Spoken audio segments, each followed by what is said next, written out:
JoJo is on the struggle bus over there. Off to a great start here on a Monday. We'll give him a second. He's shuffling his papers. Hi, Joe. All right, we're good now. What's happening, man? God, I have 1,000 pens, but none on me. My clipboard falls over. All the papers go everywhere. Still recovering from that after party after the Cats win Saturday night in Clarksville. Yeah, I know. I mean, we didn't get home till like 6 o'clock Sunday morning. I mean, it was an all-night party in Clarksville. It was great after a huge win, so it was fun. No John McClain today. He is going to join us tomorrow. He has something else today, and so he'll join us tomorrow. Oh, man. I love it when Jeff Jarrett hitting you in the back of the head with an anvil. That was fun. Saturday night. Man, Clarksville knows how to party. Yes, Woo! yes, they do. Indeed, they do. How was the rest of your weekend? It's pretty good, man. Thanks for asking. That's good. Shout out to our man, Connor Newt. I don't know if he's still back there, but he is now a proud graduate of the Middle Tennessee State University. Well done, Connor. Yeah, well good done. job. It's all downhill from here, but congratulations nonetheless. Hey, we're going to get a schedule this week for the Titans. Well, we're back to Connor. Everybody's banging on like, oh, you don't need a college degree. Good job, buddy.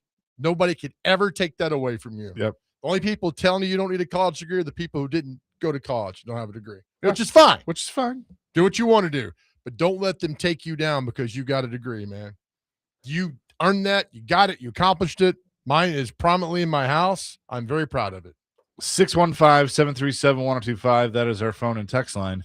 Driven by WilsonCountyHyundai.com. Today, again, the Titans schedule or the NFL schedule will be released on Thursday. And so looking forward to that. I'm going to go ahead and can I throw a prediction out there? Sure. I texted this to you guys, but I'm going to go ahead and say I think they get one primetime game, and it's one of these two games.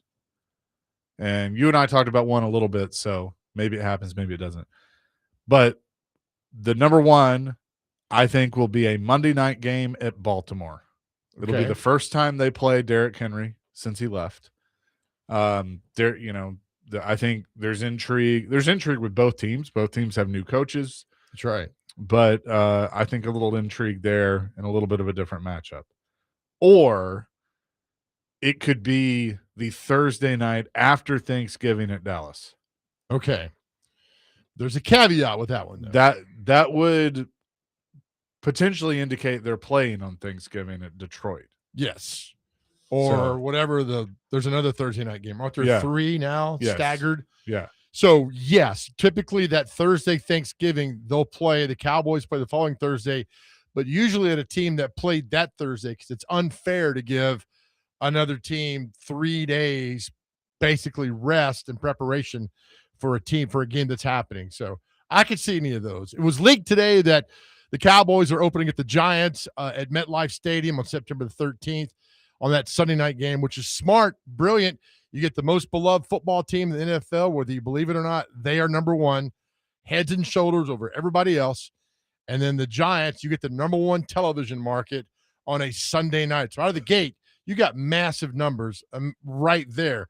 Smart move by the NFL, who very rarely makes dumb moves. Yeah. And you'll see, you call them leaks. I mean, I think they're announcements, but some of the networks will announce some big games, over the course of the next few days. Is the Friday night game already been announced? Like in Brazil? Yes. Or no, in Australia. Australia. Yeah, because that's why they're doing the kickoff game on Wednesday. Yes. Instead of Thursday. Seattle versus who? They haven't. I don't think or something? No, I don't think they've said their opponent. Oh, okay. I think it's the Nick Frazier football team. That'd be pretty cool if it is the Niners, right? Or the Rams out of the gate that Wednesday. That'd be great. Yeah. So who's in Australia? Keith Urban versus Jim Jeffries? Mike Vrabel versus his wife. Yeah, right? Who would it be? I mean, they've announced, right? It's in Melbourne, Australia. That's where it's being hosted. So it's home of the Melbourne Storm, which is Craig Bellamy as the head coach out there. That team, they love contact. That rugby team loves contact. The movie or Craig Bellamy? Craig Bellamy. Okay, all right. Yeah, so that team they're having a bad season this year, but they're going to love NFL football. Maybe they could rally a little bit there. I thought they announced who's playing in Australia. Maybe I thought they did that already. Maybe I should pay closer attention to things happening Maybe in the you sports should. world. Rams and 49ers. Okay. All right. So September 11th on a Friday. And they're not playing Seattle on that Wednesday. Yeah, There you go. Yeah, there you go. Yeah, I don't think they've announced Seattle's opponent. Well, it's not those two, and it's not Dallas or the Giants. It's not going to be the Titans. So, hey, we're by deductive reasoning, we're knocking this down left and right, man. It's going to be. It's got to be my. Hang on, I can tell. We can do some deductive reasoning on this if you want to. Let's see. We're going over here to Seahawks. Bring the 2 over. Yeah, carry the 1. All right, so we know it's going to be a home game. It won't be the Rams or the 49ers. It won't be the Cowboys or the Giants, as you said. Yep. All 4 of those teams play at Seattle this year. Oh, wow. Okay. So, Ew. oh, tell me, Chase, tell me. Don't hold it back, pal. We don't think it'll be the Arizona Cardinals. No, God, no. Which leaves 4 teams as Okay. a possibility. I like this. And they are the Chargers of Los Angeles, Kansas City, Chicago Bears, and the New England Patriots. Oh, my God. Do they do the Super Bowl rematch with everything that's going on with Vrabel to open the season? Man, that's a good. But then you got Mahomes. I would. No, I think it's Chiefs. I think it's Mahomes' return. Yeah, that'd be smart. It'd be stupid not to. And if they have announced this, then somebody tell me. But I don't think they have. But that'd be between you and I don't think our buddy makes it to opening game. I don't think he makes it to opening game. That's a topic for another hour. But based on he resigns, because Goodell's already said this is a personal issue. It's not a league issue. He said at the draft that this is between him and his family. All somebody has to do is get in crassier and say this is a really bad look for you. Well, I can tell you the this. franchise. They got blasted yesterday because they posted Happy Mother's Day, which they should. But I mean, they got people calling them tone deaf and I stopped reading the first 30 comments. I sent you the comment. I mean, I got lost in it. I was like, my God, right. This is just a social media person doing their job. Yeah. And yep. It's like they can't do anything right now. Yeah. So I think if somebody gets in Kraft's ear and says, look, this is bad for the franchise, Kraft doesn't care. I mean, he cares about the look of the franchise, right? And then convince him this is not good. It's gone. It's not good now. I mean, it is so negative on that team now, but that's a topic for hour number 3 today or whatever. Yeah.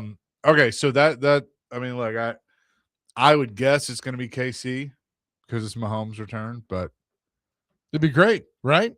Yeah. Mahomes and then Kelsey's last year. I mean, all that factors. The Bears, that's intriguing.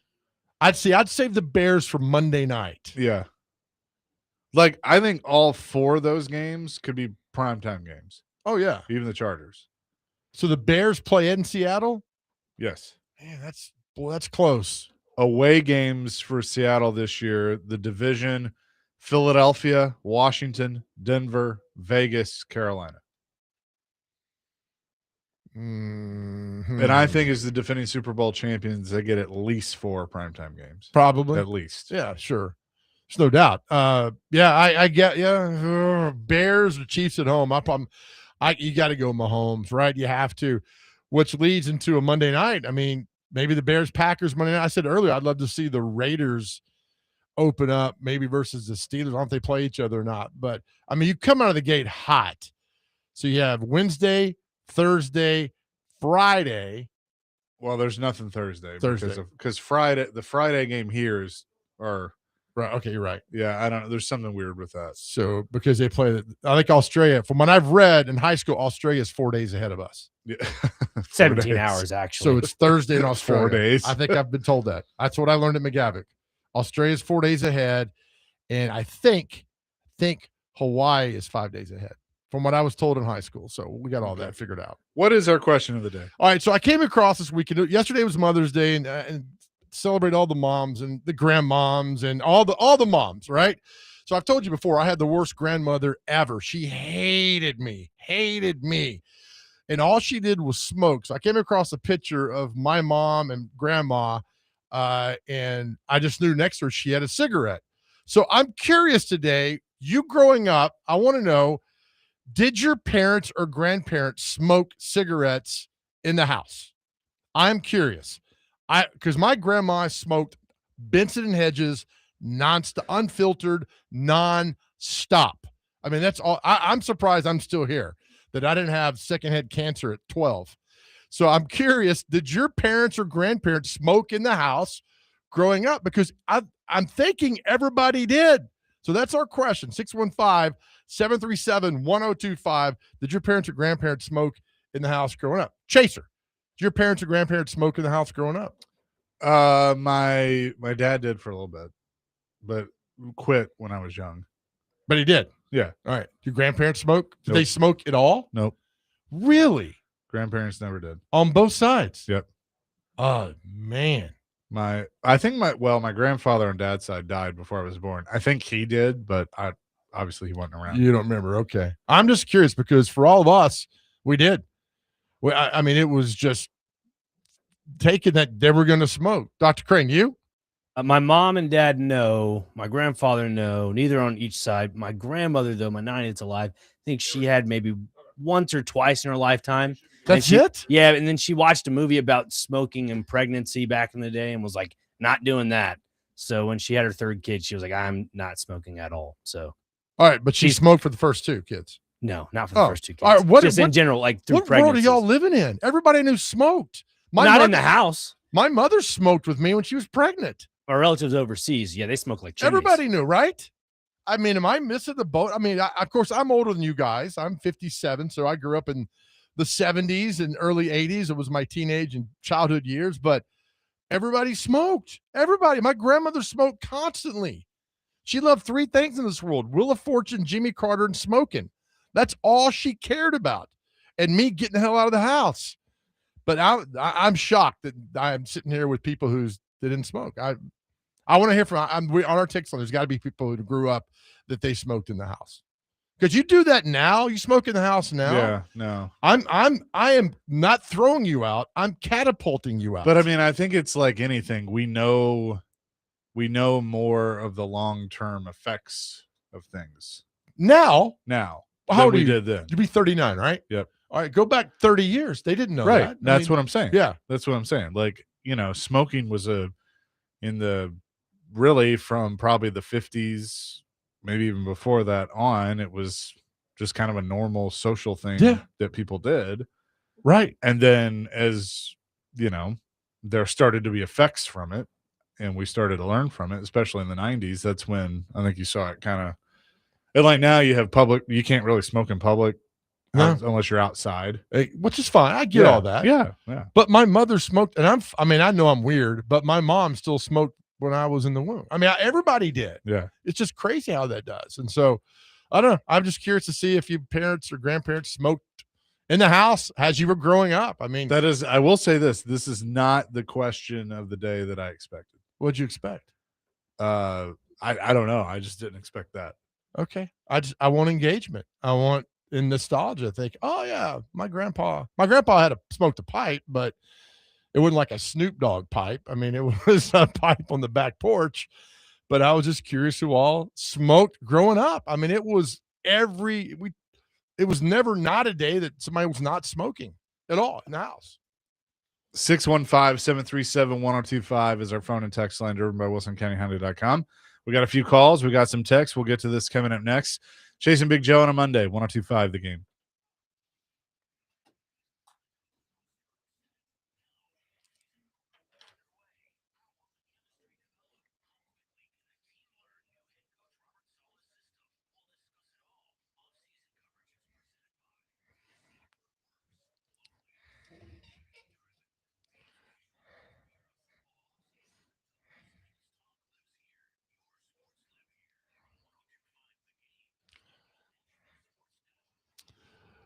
All right, hey guys, Big Joe here. Yesterday I had a great conversation with a friend of mine talking about moms, and I said, look, I broke my mother's heart 1,000,000 times, but she never gave up on me.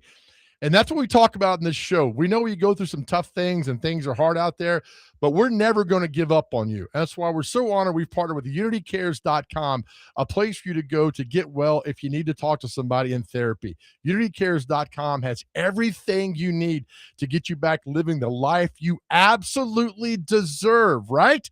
So we talk about this all the time, how you need to go to therapy. It opens up things. You get it off your chest. I'm telling you, you will feel a million times better the second you walk out of that therapy because it's all off your chest and out in the open. And unitycares.com has you covered. They got telehealth, which is huge. It's all personal, it's confidential. You don't have to tell anybody you're doing it. You just have to go do it and get better. And that's at unitycares.com. And once you go to the website, everything is laid out there for you. Every question you have about therapy, how to pay for it, how to go about it, how to do everything that's involved with that is right there on the webpage. Unitycares.com is the one place to go to get you back living that life you deserve. And here's the best part about unitycares.com.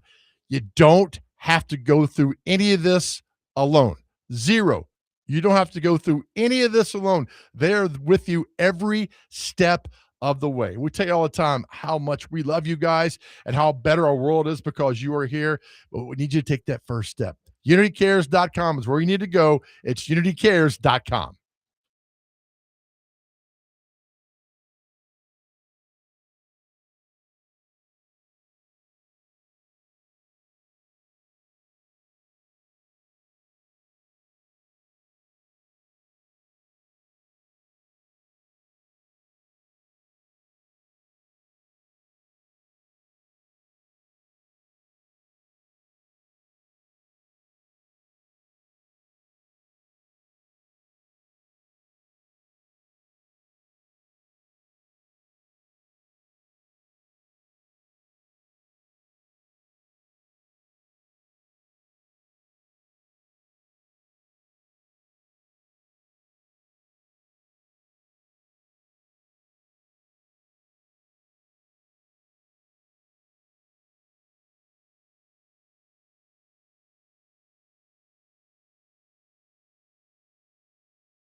Chasing Big Joe, 102.5 The Game. Well done, Dr. Crane. He's Big Joe. I'm Chase McCabe. Our question of the day, and then we're going to get into some schedule stuff. But a lot of people have weighed in on this. Our question of the day is, did you grow up with your parents or grandparents smoking in the house or smoking around you? I mean, we always took it for granted, but my parents and very little remember my father, but he smoked constantly. My mom did. Everybody smoked in the house. So I was just curious if you grew up, if your parents or grandparents smoked in the house or around you. Matt said, Mom smoked for years, but Dad wouldn't let her smoke inside. When they argued, you knew it was bad because you'd walk into the kitchen with her ripping darts before he got home from work. Yes. 1691, 35 years old. My parents smoked in the house. I remember my school paper was an off-white color from the smoke stains, and I got made fun of for it. Oh, I love that. Chris says, my mom and dad did. When I was able to remember, they smoked old gold non-filter straights. Yes. Yes. Oh, my gosh. 5102, grew up in North Carolina. My grandfathers grew tobacco and cured tobacco, smoked tobacco, and my great-grandmother dipped. Good Perfect. Lord. Right? That's perfect. 0178, both my grandparents smoked and my great-grandmother dipped tobacco from her lazy boy recliner while watching the news and Wheel of Fortune. We might have the same grandma. Good Lord. This is resonating with you guys. Thanks for calling in. Brian, my grandpa smoked like a freight train in the house. Call me crazy, but I can smell a cigarette now and immediately think of him. See, that's it. That's exactly it. Except when I think of a cigarette, I think of how much my grandmother hated me. Buckethead says, smoke in the house. Hell, I smoked in the high school showers. One more from the text line, then we'll get to the phones. Chris and Dixon, my mom didn't quit until my son was born 7 years ago. I'm now 41. Well done. See, you can't change. He said my parents smoked Marlboros. I cut the points off the packs to order stuff out of the catalog. My dad did that. My dad wanted grill. Did he? Yeah, he got like a gas grill from his Marlboro. So how dare you put down smoking, buddy? You got a gas grill out of that. Something like that. All right, let's go to the phone, 615-737-1025. Janice is first up. What's up, Janice? Hey, how are you guys? We're good. Well, I was born in the 60s, and my dad smoked from before I was born until he actually passed from lung cancer about 10 years ago. But sorry. My grandparents all passed beforehand, but he had a brother, all the uncles, everybody, yes, they all smoked in the house. So is that your memory? I mean, you think about that, you think about your pop and your grandparents? Yeah, I just remember him coming home from work. He had one of those, we had ashtrays everywhere, but one of those big, tall ashtrays. He would sit in his recliner, get the newspaper out, and smoke, you know. What a memory. Thank you, Janice. Back in the 70s, I guess. Yeah, you're right. You're right. Thank you. Thanks, Janice. Thank you. Y'all have a great day. You too. I mean, what do you guys how many primetime games do you guys think the Titans will have this year? 0. Did your parents smoke? I love it. We're the best audience ever. Yeah. Jack wants to weigh in. What you got, Jack? The whole world smoked back then. I'm born in the 50s. So my parents and my grandparents had all lived through the World War, the Depression, and I'm old enough to remember doctor advertising commercials for cigarettes on TV. No. I remember hospital rooms that had ashtrays. Yeah. And people smoked everywhere because, so many of the servicemen, they gave them all the cigarettes they wanted for free. Yep. Wow. All right. Thanks for the call, Jack. Appreciate it. Good stuff there. Yeah. I mean, he's right. I mean, that was the thing. Back in those days, it was just a normal thing.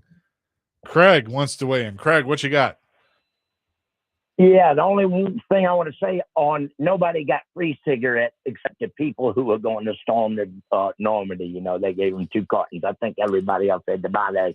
But listen, down in New Orleans, my daddy smoked the King Edward cigars. You remember you get the cardboard box full of them? Yeah. Yeah. Mama smoked Benson and Hedges 100 Gold, so I was smoked out. I'd be in the back seat of that 68 Roadrunner with the windows up. I was choking out.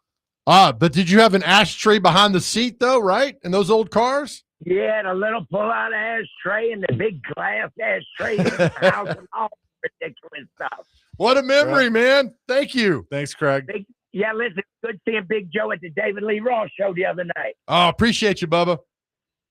Thanks. And remember, politics wants a vote. All I want is another tip, Oh, yeah. Thank you. Thank you, Craig. That's good stuff.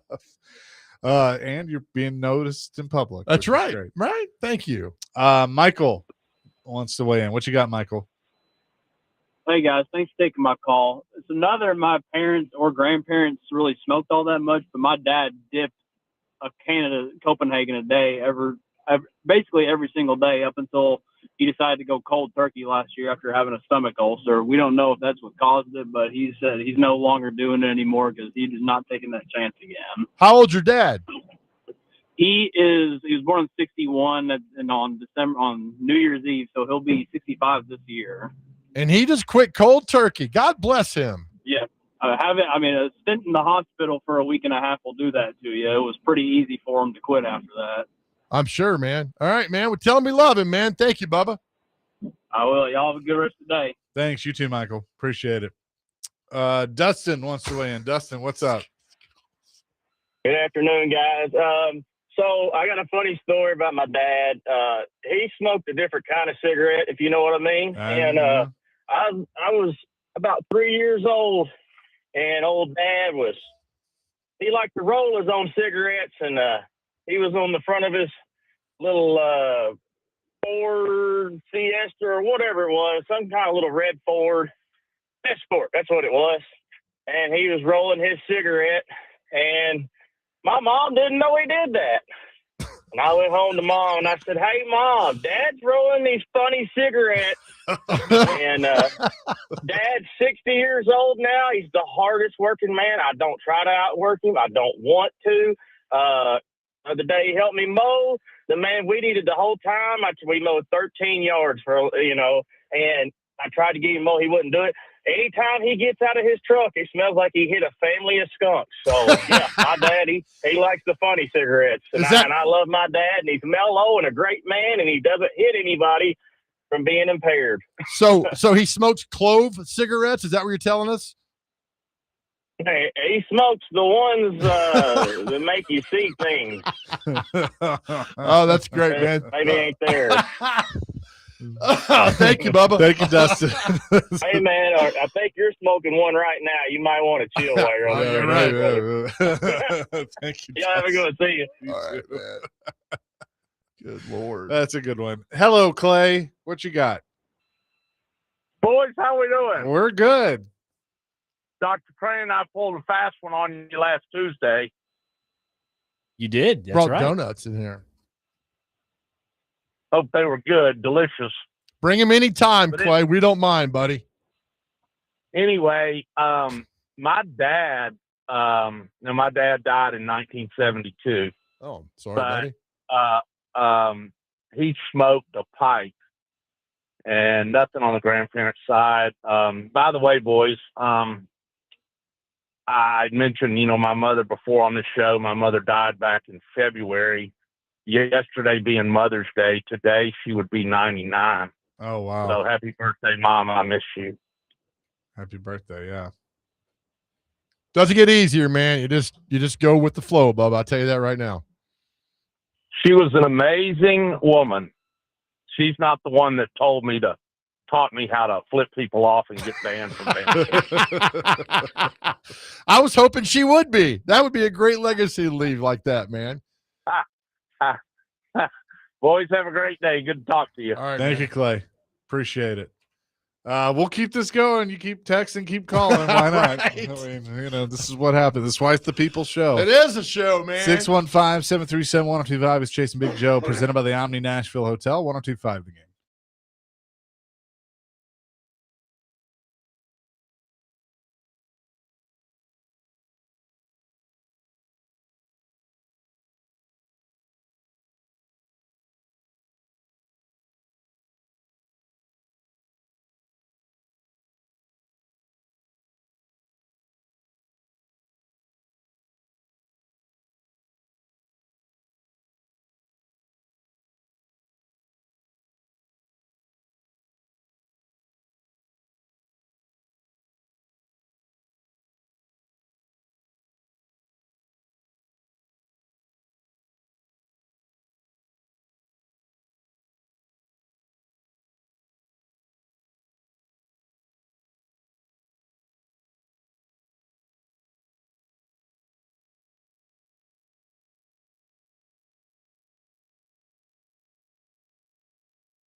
Chase the Big Joe 1025, the game on this Monday. Having some fun here with our question of the day that, I mean, I haven't seen one take off like this in forever.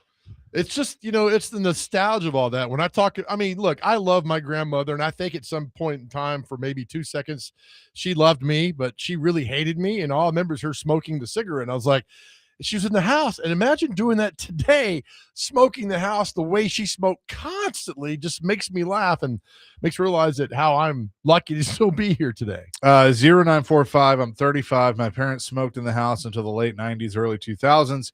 They stopped when it was banned in restaurants. I mean, that was big deal. Late 2000s. People complained about that. Man. 9912, one of my 4 grandparents smoked, and both my parents did, in the house all the time, in the car all the time. I'm sure I went to school smelling like a carton of Viceroys. My sister and I never did smoke. But you know what? I have noticed that. Like, I have never had a desire to smoke. There might have been like a week in college that I was trying to be cool and just was like, I don't want to do that. So you're a good kid, man. I smoked when I would drink in college. I smoked. Yeah. I mean, there probably were some times where the alcohol would play, but not the wacky cigarettes that our caller earlier did those. But I just it's funny. There's just things that I think, and you can go through a lot of, generational things, but things your parents did that you don't. You're right. You're exactly right. 2476, Garrett from Clarksville. All of my mom's side smoked like chimneys, so much so for art projects in school, I would make ashtrays. I used to get in trouble when we go out to eat because I would put our name down and I would choose the non-smoking. It's funny, you go to a restaurant now and they're like, how many? You're like, 2? Smoking, please. And they're like, what? I'm what? Like, yeah. Yeah, I'd like smoke. We don't have smoke. Well, okay. This is what's so funny. If you go to a Cracker Barrel and, there's like 2 dining rooms, like in the old Cracker Barrel, because one was smoking, one was non-smoking. Yeah, and those lattice work that really stopped the smoke really from coming over and choking you. Did great. Steve from the borough. I'm 40. My parents, grandparents, aunts, uncles, everyone smoked in the house. See, that's crazy, man. Let's go to Charlie. Wants to weigh in. Charlie, what's up? Yes, I'm 80. I'll be 80 years old this year, and my 2 brothers. One was 5 years older, and one was 6 years older. And of course, my dad smoked. And so we're talking a long time ago. My dad smoked Pall Malls. My one brother smoked Camels. And the other one smoked Lucky Strikes. And we're talking no filters. Yes. Winston, the first one, Winston or Marlboro hadn't even come out yet. So everything was non-filter. So I actually started when I was 10. I'd maybe smoke one a week. And just kind of getting into it and never did try to do it. But by the time I was like 14, I was buying them and smoking them, and the only trouble I ever got in school was getting caught smoking. And I figured it out. I played the odds. I could get caught, go to the office, go home, or take 3 licks or 2 licks, and it's okay. Give me the licks. And I figured out I could go another 4 to 6 weeks before I'd get caught again. So I figured out 3 licks for 6 weeks. That's not bad. No, not at all, man. The great thing is, I quit in 1983. That's been 17, 20. I never smoked another one since then. 43 years. I was one of these. Yeah, I was one of these. I smoked when I went to bed. I put the cigarette out in the ashtray. When I got up in the morning, I sat up on the side of the bed and I picked my cigarette up and lit it before I got out of the bed. Damn. You said, Charlie, you're about to turn 80? Yeah, 80 this year. Well, congratulations. That's awesome. And the health wise, I don't have diabetes. I don't take any kind of prescription drugs or any kind of ailments. That's fantastic, buddy. That is awesome. Charlie, thanks for the call. Don't be a stranger. Thank you. That's great. About to be 80 too. Hey, right? Calling in the show. Appreciate you. Kenny the mailman. Kenny, what's up?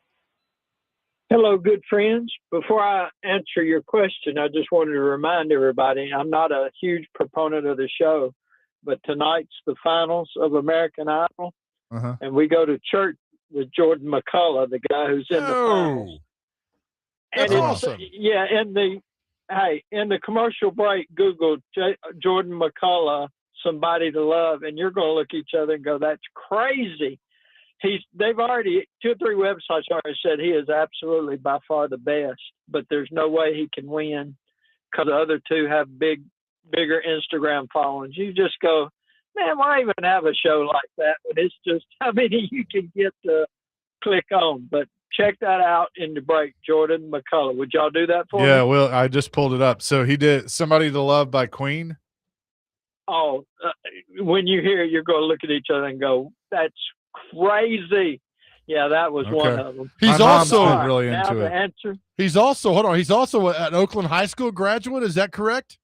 Yeah, Yeah. yeah, That's awesome. Yeah, they had his parade and concert that was Wednesday night. So yeah, and he's a nicer person than he is a singer. So we're really excited for him. Now, let me answer the question of the day for you, okay? Listen, smoking is far too easy for the Hutchisons, all right? My grandmother dipped snuff. It's the same granny that I learned to drive by driving her to the fairgrounds 3 times a month, except on when they had the flea market because she had to have a ride to the wrestling. She burned the sides of her mouth so bad with snuff when she went to kiss you, you would get slobbered on. So we would just wave at Granny and say, "It's okay, Granny, you don't have to kiss us." Dad, on the other hand, chewed tobacco going into World War II. He said, "I'm not going to let Germans see my lit cigarette. I'll just chew tobacco." So he chewed all his life everywhere. He would dress up with his brown suit coat and green clip-on tie, and we'd go to church. He'd say, "Here, son, hold my spit cup. Nobody will suspect you got it." And I'd think to myself, yeah, about every 30 seconds when they hear, they would suspect somebody had something. So Dad would even chew like in inappropriate places. So smoking was far too easier for the Hutchisons. They found other devices to do. Kenny, you never smoked? Listen, absolutely not. Okay. It's so dirty. I mean, you're filthy. I would not chew tobacco and do anything like that. I'm just obsessed with listening to Joe Dubin. So I don't know There's how that better affects things to my do health. than that, man. Yeah, but no, I don't have the money for that stuff. Listen, y'all have a great day, and if you can, vote tonight. We'll See do, y'all later. buddy. Thank you, Kenny. Appreciate it. Good Lord. We'll come back with more and wrap up the hour with more phone calls and fun. Chase and Big Joe, 102.5 The Game.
I don't understand. Hey,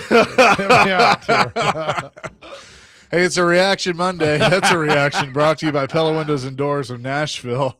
Jason Big Joe here on this Monday, 102.5 The Game. Our question of the day, Joe, is growing up, did a parent or grandparent smoke inside the house? What do you remember about that? And let us know, because evidently this has hit a fun moment with a lot of people who are texting in. So did your parent or grandparent grow up, did they smoke inside the house?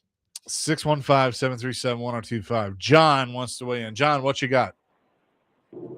Yeah, I grew up with my dad was born in 14 and my mom in 25. They've been gone for a while now, but my dad smoked Pall Malls too. He said when he was a child growing up in Watertown, he would pick them up off the street, the butts, so they would smoke those. So that's how long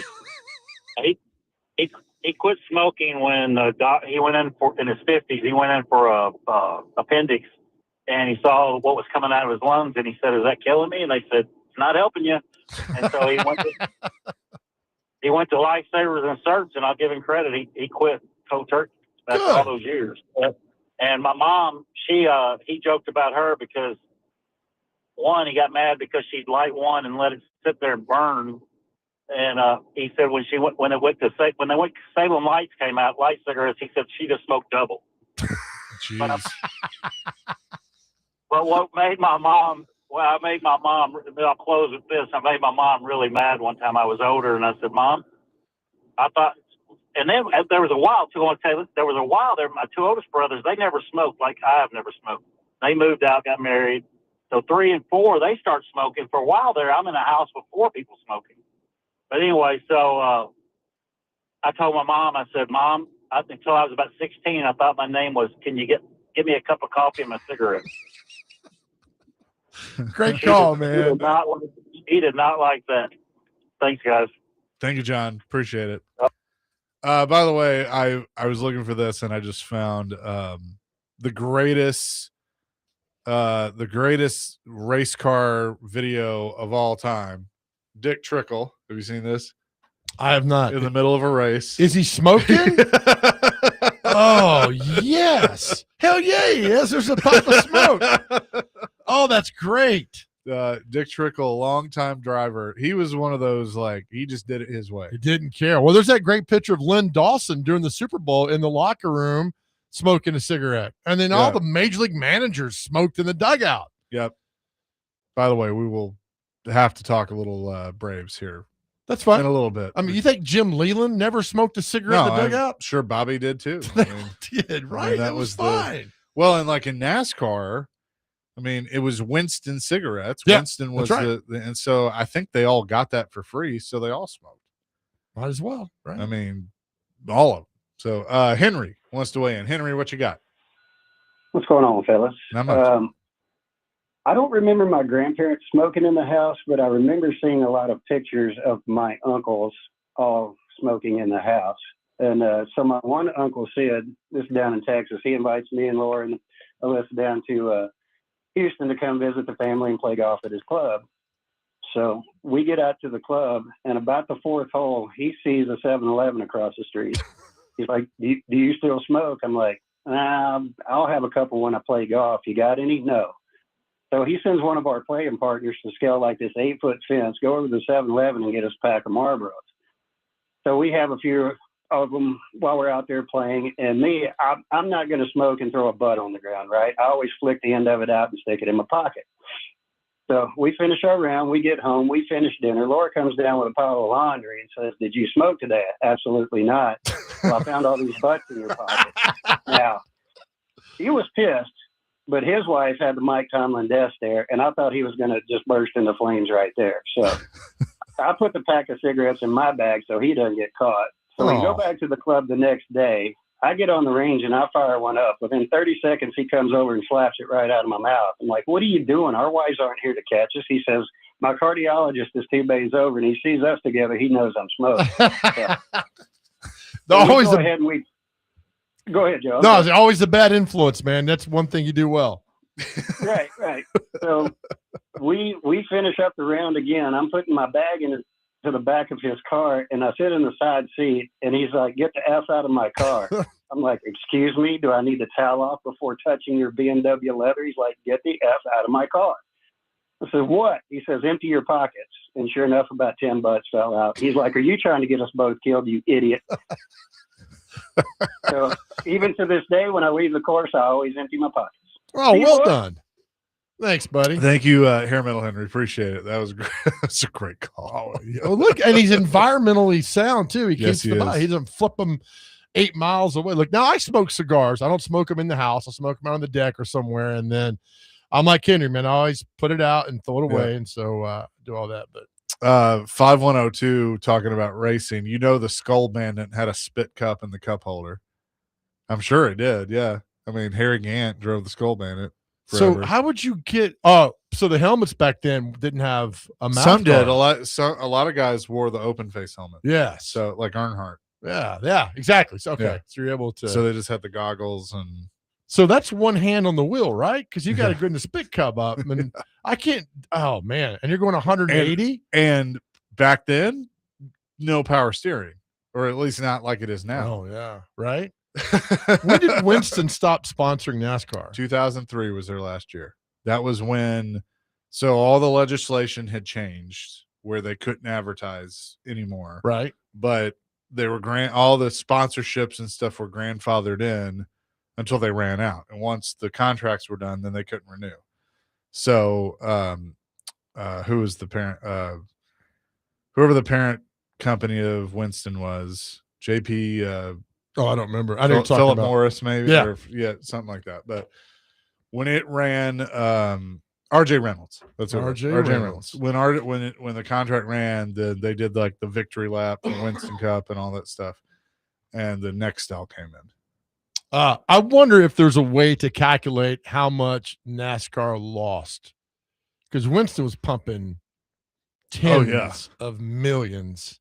And I get it. I understand why they stopped all that. But well, think about forever, it was Winston cigarettes and Busch beer.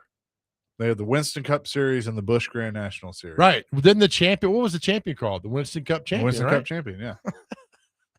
It's still the Cup Series. I mean, it's the right, but man, that's well, and what was funny to kind of like for a long time they had beer sponsorship, but you couldn't do hard liquor. Right. And then they changed that rule right around this time. So then you got the Jack Daniels and Jim Beam and, know those guys well. Smirnoff and like all came in and sponsored. The other guy, Evan Williams, hell of a guy. Yeah. Hope I never see him again. God. So you bring up grandmothers, right? Right. So my grandmother on my dad's side didn't smoke. And if any of my cousins. This the one that owned the Loveless? Yes. Okay. If any of my cousins that are listening will laugh at this. Every night she would have like a lot of times it'd be like a styrofoam cup of Evan Williams and water. That was her drink. And that was like her go-to. What was her name? Donna. What'd you call her? Mama Ma. Mama Ma. Yeah. That was who we talked with Vince about on Friday. Busting out the Evan Williams. She had a handle of Evan Williams that she kept up in the laundry and room. She didn't smoke. No. She drove. She may have before I was born. I never knew her to smoke. I'm just saying, Evan Williams and cigarettes. God bless Mama Ma if she didn't do that. I never knew her to smoke. Okay, so, good. All my, aunts, uncles, they did, dad did, but never. My grandparents on mom's side never did. Okay, as far as you know, I'm pretty sure. Okay, yeah. So, but yeah, she had Evan Williams. So no doubt she smoked. When she died, I was like, well, there's only one thing I can have, and I had Evan Williams and water. It was the worst tasting thing ever. Sure, but that was her drink. Was it from her bottle? Yeah. Did you keep the bottle? I hope. No, I didn't. I should have. Yeah. Is that the one I came to the funeral out in West Nashville, like 2014? No, I think that was my grandfather. Grandfather. Okay. Yeah. But yeah, you did. That's right. And I appreciate that. You're welcome, buddy. Coming up next, we will revisit this later in the show, but we're going to get into the schedule and some of the rumors that are out there and a lot of other things that Joe has on the board. We'll do that next. Chase and Big Joe, 102.5 The Game.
Hour number 2, Chase and Big Joe, 102.5 The Game on this Monday. Hope you're having a great day so far. Fun first hour with calls and texts. That flew by. The NFL schedule will be released on Thursday, and I said at the top of the show, I think at least one primetime game from the Titans, and I'm looking at Baltimore on a Monday night. Could happen. And then potentially a Thursday night game after Thanksgiving, but the week after Thanksgiving at Dallas, but who knows? I think the Titans deserve one. I think every team deserves one primetime game, no more than that. So y'all can complain to the Titans. Look, this team has won 12 games in 3 years. Why do you want to watch this team outside of Nashville? Right. Nobody does. Nobody wants to watch this team until they start winning games. Hopefully this year they can do that. So I think they deserve one primetime game, and I'm with you on the Baltimore if it's at Baltimore, that's fine. Is that at Baltimore? Yeah. Yeah. I think that's great. There's a little drama there and a storyline, but I just think no more than that. And I don't think they deserve more than that until you show you could win games. So I'm going to read this, and then I got another stupid but a theory nonetheless, and I want to see what you think about it. Okay. NBC Peacock has secured the rights to an extra NFL game on Saturday of Week 17. What is this, Saturday? They announced that today. It's going to be the NFL Holiday Special. It will be Saturday, January 2nd at 3:30 Central Time and on NBC and Peacock. And then after that game, Peacock will have an exclusive game in prime time, which will be a 7 o'clock Central Time kick. Teams will be announced later this week. Okay. For both of those games. So, yeah, I mean, so there you go. More primetime football. Yeah, I know. I mean, it's going to be nonstop, but I just think that I'm curious about the Monday Night Football games out of the gate and the Thursday night games out of the gate as well. We'll get some of those. Here is my I recognize this is a stupid theory, but I do wonder if it factors in at all. Listen, there are no stupid theories, just stupid people. Well, this could put me as a stupid person. Okay. So let's see. Do you think that, and I would need to go back and look at some other instances to back this up, but I'm just asking this. Do you think that the prime time, obviously record has the most to do with it? Sure.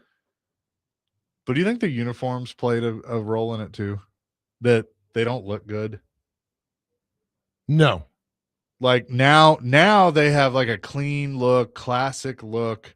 Not saying that's going to add a primetime game, but that the NFL does take into consideration how a team looks. No.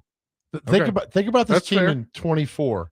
Give me a star on this team in 2024. I agree. I'm not discounting all that. No, I'm I'm just saying when you factor in everything, do they go, well, not only do they suck, but their uniforms suck too? No. No. I mean, I'm on your side a lot. I'm like Bob, okay, I'm all right. like- You're reacting about the way that I thought you would. I'm Bob Mueller. I'm on your side, man, most of the time. Like I said, it's stupid, but it was just something I'm like, Right. you know. That's the same reason they don't deserve more than I don't know if they deserve one primetime game. I just think every team deserves one primetime game. That's it. Then they stopped the rule where nobody got a primetime game, but before you got at least one. And it was a max of 6 games? That was you only a couple years ago, you only had 6 primetime games that you could play. But now it's one. I think your team gets one, but the Titans have been so awful. They don't deserve anything. So, right. And here's what's funny. So, the NFL put this out, the strength of schedule rankings. Who do you think has the toughest strength of schedule based on opponent win percentage last season? New England. They are 6th. Seattle. They are kind of mid-pack. Really? I thought because if you win the division, you get a tougher schedule going into the next year. Remember, Arizona's in there. No, I'm talking about a team that does well. No, I know, but Arizona. but based on it's all win percentage of their opponents. Let's see. Baltimore. Baltimore is right next to the Titans with an easier schedule. They have a 4.79. Titans are 4.76. Texans are right behind the Titans at 4.74. I don't think you're going to get it. Oh, no. The Bears Their opponent win percentage last year was 550. Okay. But that's last year. Well, that's still how they rank strength of schedule. Even with guys gone left and right? Yeah, That's crazy. The Dolphins are second at 542. The Cardinals, the Packers, and the Chiefs. The Dolphins play the Jets. The Dolphins suck. And they play the Bills and the Patriots. I get that. Okay. I mean, the Dolphins, and again, we don't know how the schedule will lay out, but I will tell you this. Let me steal your thunder for a second. We was announced earlier, Schefter had that the Cowboys at the Giants on Sunday night. That is an absolutely brilliant move by the NFL because the Giants, New York is the number one television market. Whether it's the Jets or the Giants, it doesn't matter. It's the number one television market. And you got the Cowboys, who are the most beloved, whether you hate them or love them, whatever, the most beloved, hated team in football. Everybody recognizes that. In fact, when the two rookie jerseys that are the number 1 and 2 being out there are the two Cowboy draft picks, that shows you the power of the Dallas Cowboys, despite what John McClain said last week. Cowboys, the Giants, open the game is absolutely a brilliant move by the NFL and NBC on that Sunday night. We're all going to watch anyway, but the fact you're bringing the Cowboys into this and the number one TV market, good job by the NFL, who very rarely makes mistakes. So Miami, their opponents this year, obviously Bills, Patriots, Jets twice. Chiefs at home. These are all the home games. Chiefs, Chargers, Bengals, Bears, Lions. They might not win a game. On the road, Broncos, Raiders, Colts, Packers, Vikings, 49ers, which is potentially in Mexico City. Good Lord. Yeah. So Dolphins are going 2-15. That's a tough schedule. Who did I say the toughest was? Chicago Bears. Chicago's opponents are the 3 division games at home and on the road. These are the home games: Buccaneers, Eagles, Jags, Jets, Patriots, Saints. Road will be Bills, Dolphins, Falcons, Panthers, Seahawks. So you got the NFC South. Yeah. There you go. There's some easy wins right there for you. Yep.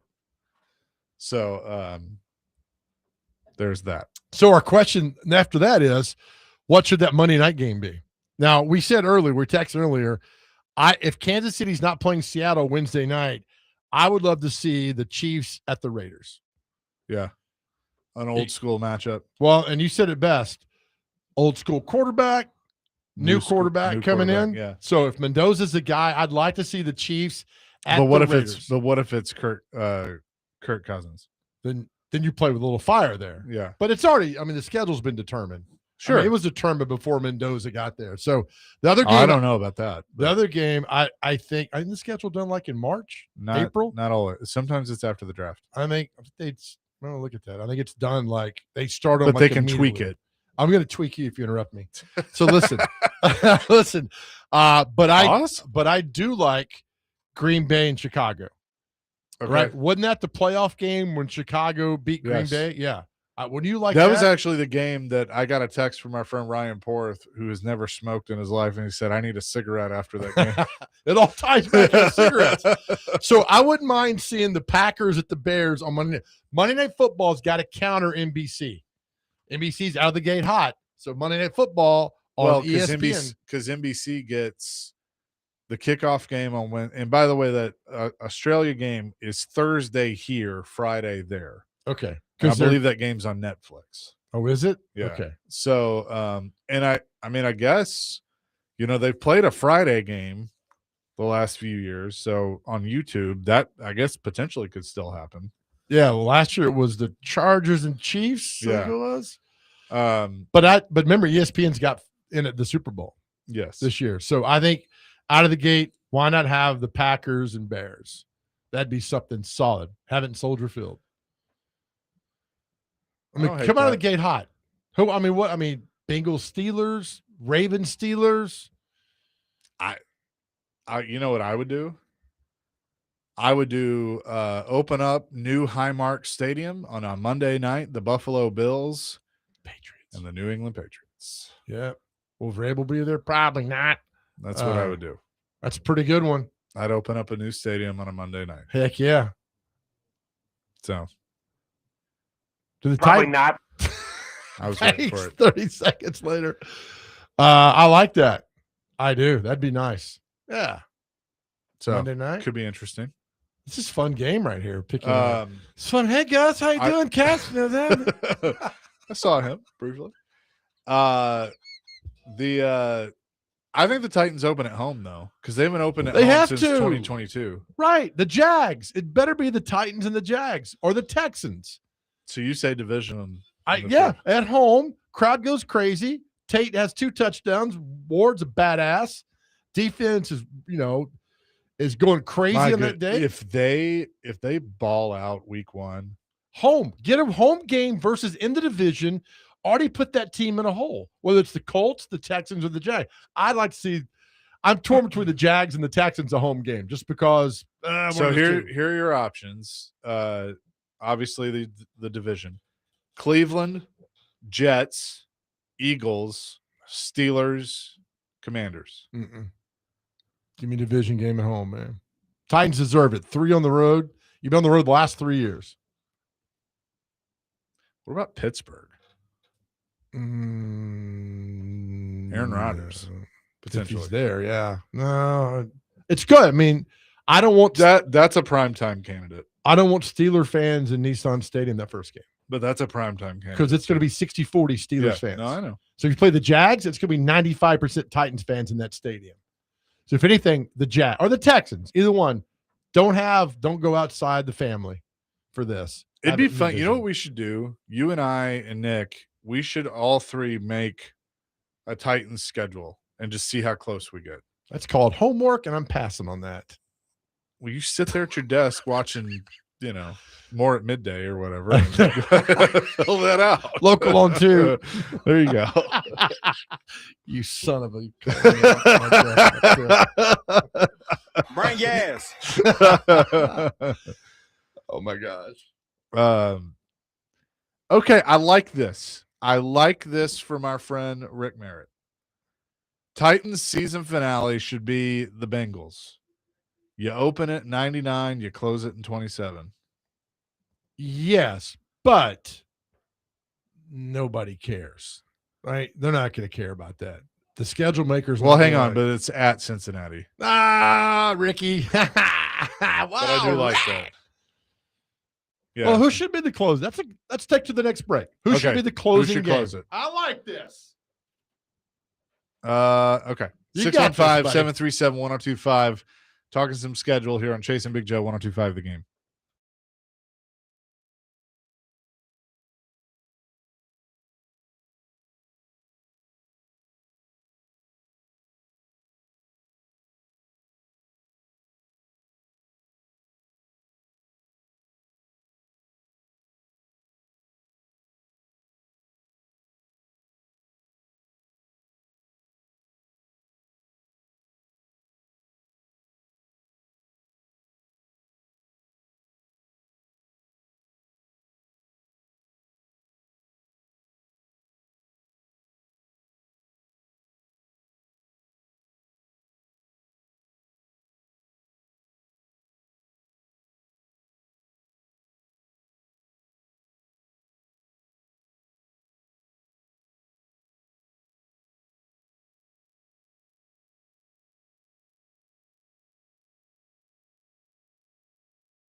Chasing Big Joe, 102.5 The Game, presented by the Omni Nashville Hotel here on 102.5 The Game on this Monday. You ask a really good question, and that is, what should be the final home game of the current Nissan Stadium, which would be this year? Yes, sir. Here's the problem. Aren't the last game usually versus inside the division? Yeah. So if they don't do that, here's who I think should be the final game at Nissan Stadium. It should be the same team that closed out the 1997 season at the Liberty Bowl, the Pittsburgh Steelers. Okay. Have Nissan Stadium's goodbye versus the Pittsburgh Steelers. Would be fantastic. It's a story that began in Houston, and it's a story that should end with Houston. Close it out against the Texans. It's a good one. There you go. That'll happen because that's inside the division. Yep. That's it. That's what I would do. And look, something could be on the line. It could mean something. Which means the opening game next year versus the Texans. Oh, that'd be great. Close Go out back to this back. year. Yeah, I actually love that. That rubs the Texans' face in the dirt a little bit, and then you have another division game at home. So here are the home opponents in 2027 would be Houston, Indy, Jacksonville, Buffalo, Miami, New Orleans, Tampa Bay, and then a TBD from the AFC West and a TBD from the NFC West. Buffalo would be second because of the miracle. Yeah. That would be it. That play's never gonna die down or go away. So have that. But yeah, that's good. Closing out the season versus Houston will be good. I mean, we're gonna find out. This will all come out Tuesday. We'll Wednesday, know. I mean, we'll be able to piece some things together. and then we'll get the email from the Titans that says, "Hey, embargoed till 6 o'clock," and then it'll be out by noon. Like there's this one, I think it's called like NFL Nerds or something like that they have like this grid that they always seem to put it together. Nice. So didn't NFL Films do a story on the schedule makers? Oh yeah, it's crazy. And then they would like all right, we got Oakland playing San Diego. Wait, hold on. The A's were playing that weekend versus whomever. And then they would look at the buildings. Yeah. And it would just go down this, like all the mixing and matching you got to do, put the games together with teams that share the same stadium. Let me ask you this. What NFL teams share a stadium now? Jets, Giants, Chargers. No. I'm sorry, baseball. None. Isn't that crazy? Yeah. Yeah, none. Because you had. So it's probably a lot easier for them. I mean, like the Jets and the Giants and the Chargers and the Rams, they can't be home the same weekend. So, right. Unless they're playing each other. So, I mean, you got to go back. I mean, the Colts, when they're Baltimore, shared the stadium with the Orioles. Cincinnati with the Reds and Bengals. Pittsburgh with the Steelers and the Pirates. Cleveland with the Browns and the Indians. Yep. Braves, Falcons. Yeah, right. Isn't that crazy? Cardinals and Cardinals. Yeah, when they were in St. Louis. Yeah. That's right. I mean, I love some of Deion Sanders' greatest highlights are at Fulton County Stadium. Yep. Returning for kicks. both teams, actually. Yeah, right. Returning kicks. Because I think they moved to the Georgia Dome in 91. Yeah, something like that. Right in that. So, yeah, it's not a problem anymore with everybody. 92. One of those seasons. Yeah. And then Miami had to share with the Marlins for a long time. So, I guess the Oakland was the last one. Yes. Yeah. Probably. Oakland, because when did Candlestick close? But the Giants moved out of Candlestick first. Yeah, because the World Series in 2002 was played at whatever that was called. The Giants. Did the Rockies ever play at Mile High? Yeah, they did. Did they? Yep. Okay. So you had that there to play against. The Oilers and the Astros. San Diego Chargers. They both shared Jack Murphy Stadium. Did they? Forever. Yeah, for a while. Until they moved up to LA. Petco opened in like 2003. Did it? I think. Yeah. I think you might be correct on that, Chase. Petco Park opened in 04. 04. Off by a year.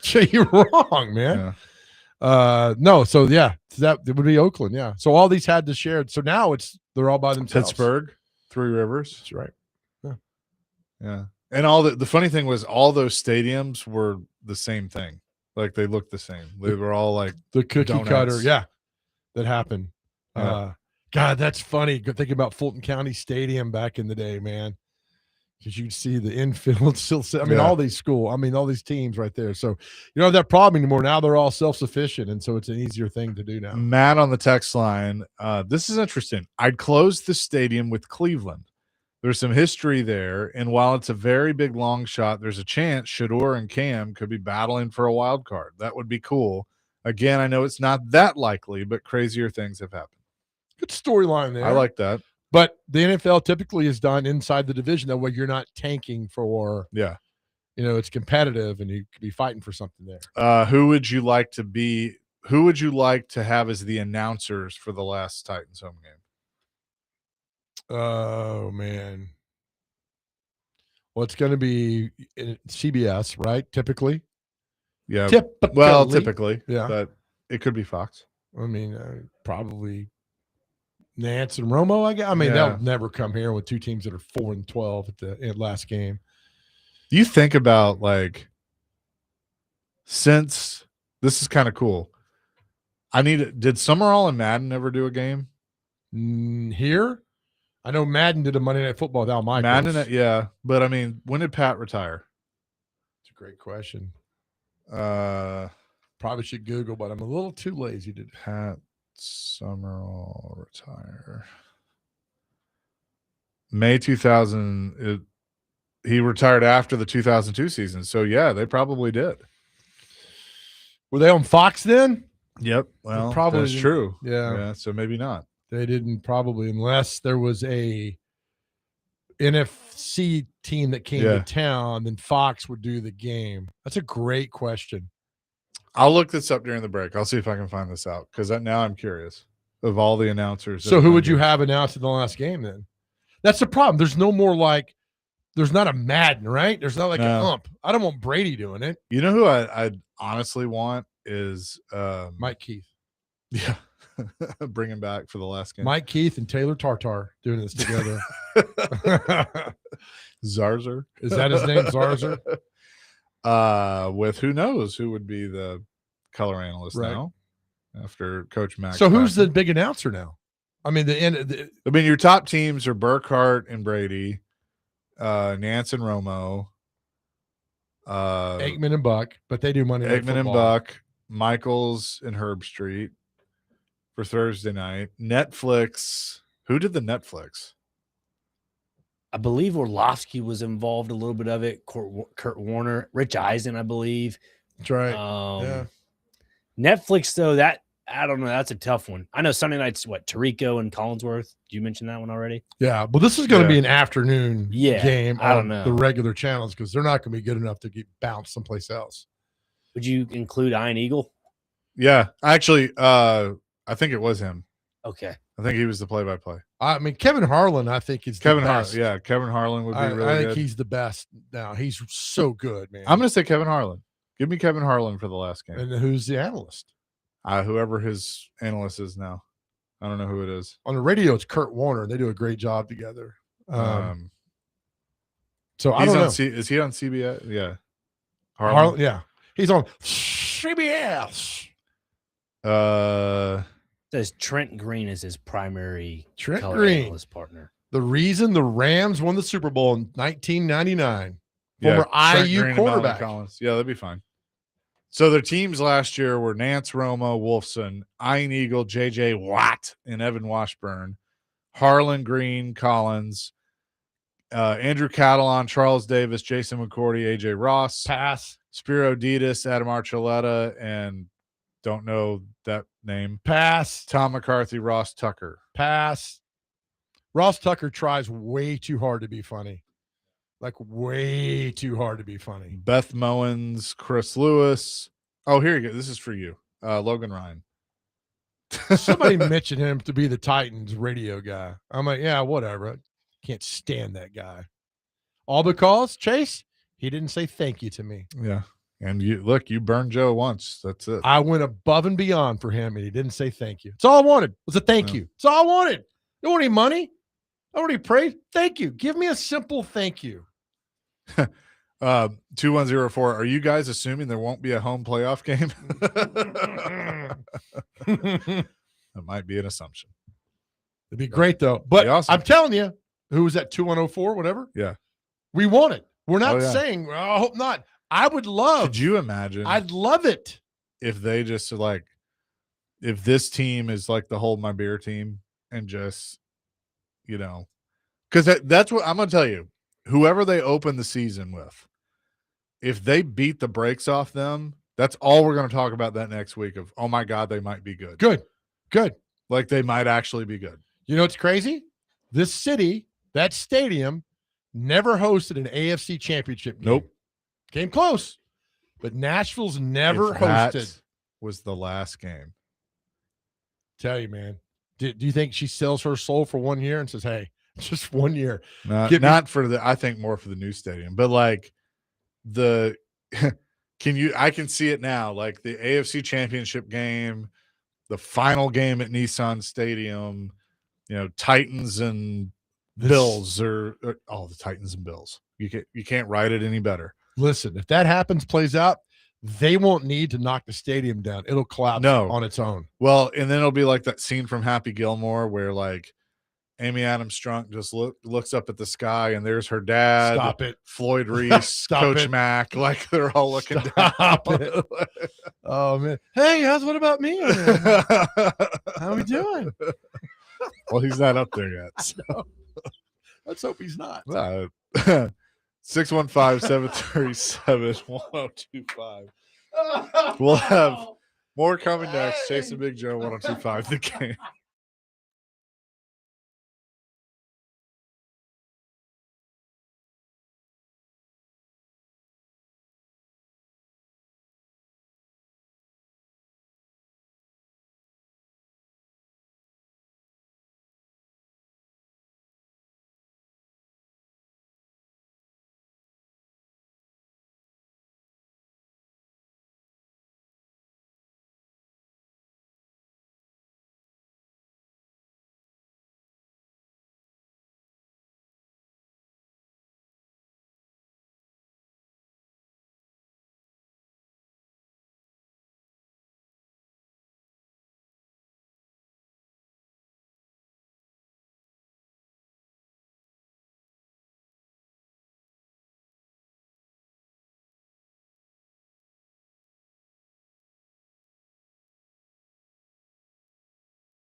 Chase and Big Joe, 1025 The Game. Hey, boxing fans, we've teamed up with Team Boxing League and have your chance to win tickets to see the Nashville Smash take on the Boston Butchers. What a name. That's a great name. At Municipal Auditorium on Saturday, May 23rd. 16 rounds, 16 fighters. Go for it. 1 round of nonstop action. Just text the keyword FIGHT, FIGHT, to 615-737-1025 now for your chance to win. FIGHT, FIGHT. Be sure to subscribe to our YouTube channel at 1025 The Game for live shows and exclusive content. Check it out. There you go. All right, I've got a list here. I got a list. Watch out you now. love lists. Love lists. All right, Chase, this is every NFL team's worst moment since 2000. Every NFL team's worst moment. We don't have to guess. We'll just go through these. Well, can I guess a few? Yeah. All right. What's the Titans' worst moment since 2000? 1 yard short. It is not. That's Really? actually the 99 season. Oh, this is 2000 and on. The Titans' worst moment since 2000. No, the 62-0, whatever it was, to the Patriots. 59-0? 59-0. No, sir. It's the one and done as the number 1 seed in 2000, either 8, 21, yeah, 2000. Okay. All right. Yeah. That's all right. Let's go inside the division now. The Colts. Is the Jets the butt fumble? It better be, or I'm throwing this list away. Hold on, let me see the Jets. How are we doing, Tipper? Green Bay. Aaron Rodgers injury. Oh, come on. It's pretty devastating. Yeah, but come on. Butt fumble was a funny moment, but the team was okay, right? All right. The Colts, their worst moment, Andrew Luck retiring. Yeah. Yep, it's a good one. Jags, 2017 blown AFC Championship game. Was that versus the Steelers? No, the Patriots, right? Patriots. Yeah. That's right. They beat the Steelers. Yep. That's correct. The Texans. And they had the Patriots dead to rights. They did. Texans was blown 24-0 playoff lead versus Patriots. Nope. Kansas City. Oh, yeah. The Chiefs. Kansas, That's right. Yep. The Raiders' worst moment since 2000. It's easy. They've had a few. Losing the AFC Championship game losing the Super Bowl to Tampa. That's pretty bad, but what's a worst moment? Jamarcus Russell. I don't know. 2 words. Tom Brady. Oh, the Tuck rule. Tuck rule game. Okay. The Tuck rule That's game. a good one. The Steelers, their worst moment since 2000 is? This is actually pretty funny. Please tell me it's the Joe Nedney. No, sir. Okay. It's the overtime loss to Tim Tebow. Oh, yeah. Right? Yeah. I forgot about that. Josh McDaniels. That's right. This should be easy. What's the Atlanta Falcons' worst moment since 2000? 28-3. Attaboy! Exactly. Let's see else. That's their worst moment ever. Yeah, right? All right, here's your Cowboys. What's their worst moment since 2000? Oh, God. It's a play that kind of changed football. Oh, is it the Des Bryant catch? That's or no it, catch? buddy. Yeah. Okay. Des caught it. That's what it says right here. Yeah. And that was something crazy. The Bengals. Such a bad call. The Bengals' worst moment since 2000, and I forgot about this, and they're exactly correct on this. The Bengals it's happened in the last 5 years. It's not the Super Bowl loss to the Rams either. Is it something with Burrow? No. It's something against Patrick Mahomes. Was that a hit?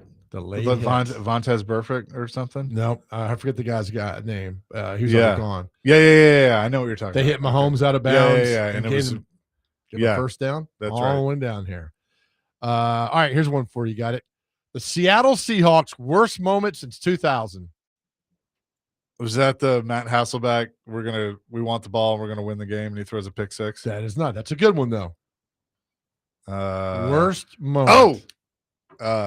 Marshawn. Attaboy. Should have handed off the. Just run the ball. Just run the ball. That's it. Let's give you one more here. The Saints, in a play that changed football as well, at least for a year.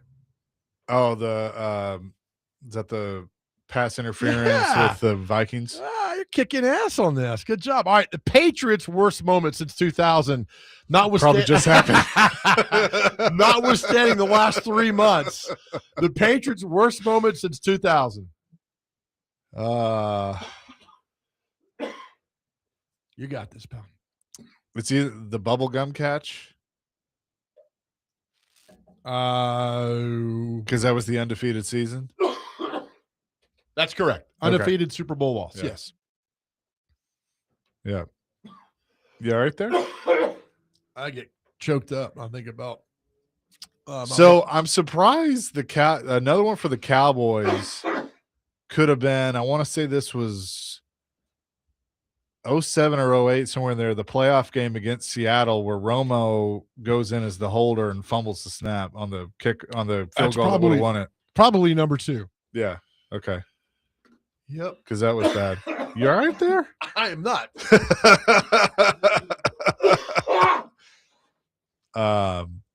Let's see.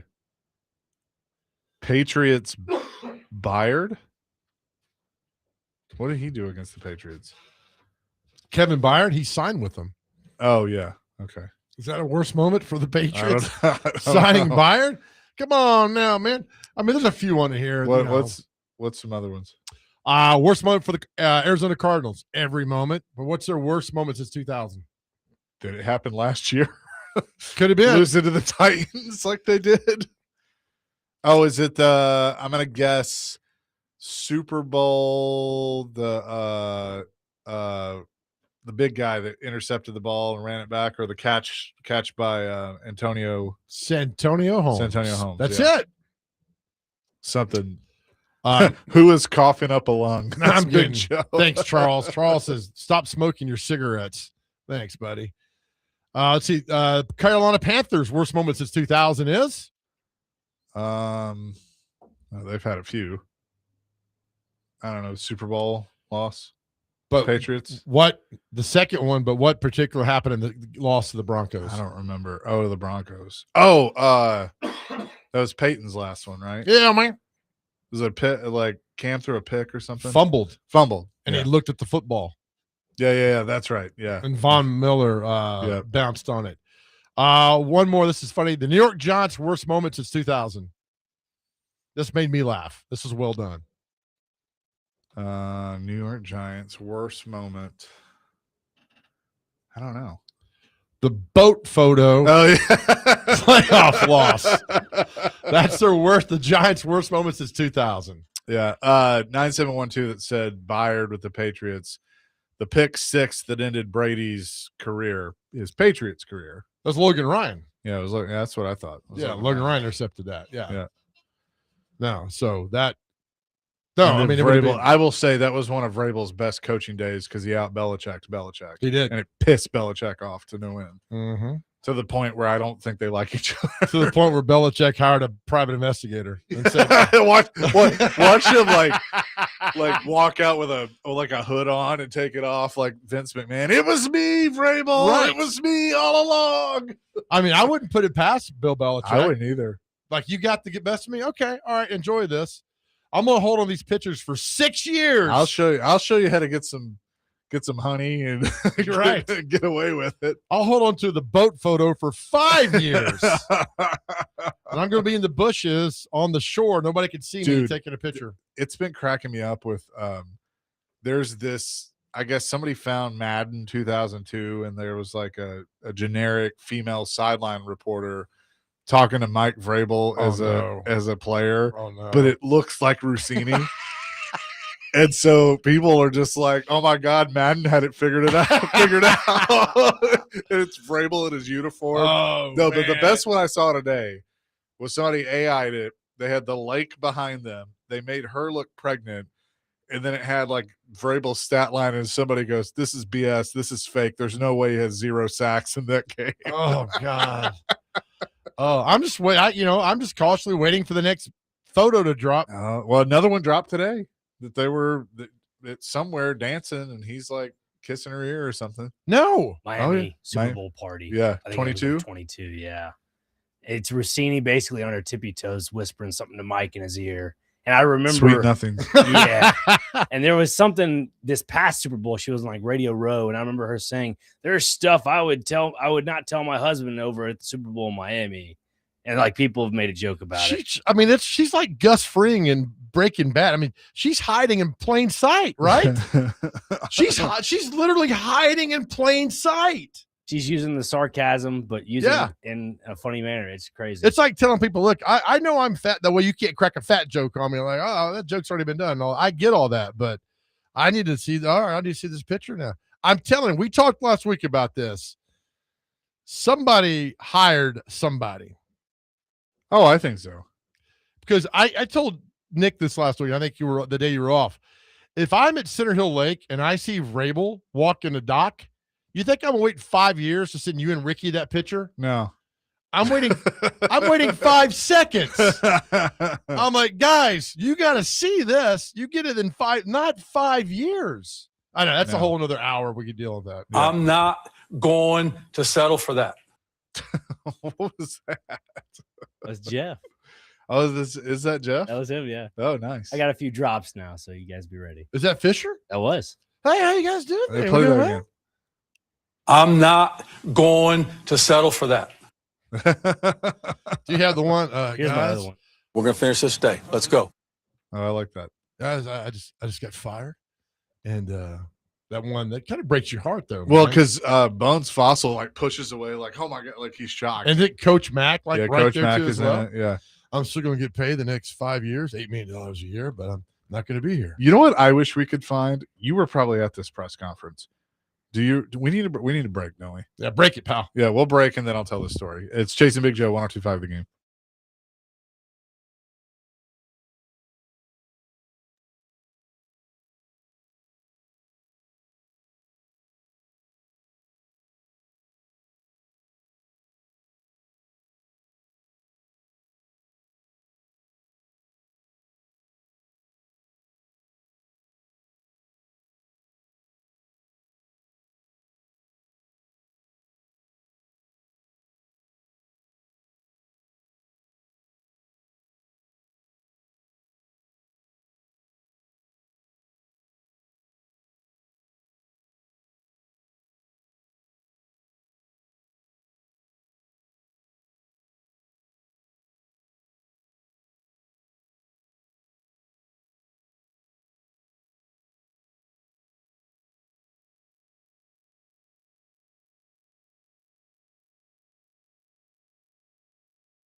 Chasing Big Joe, 102.5 The Game on this Monday, having some fun.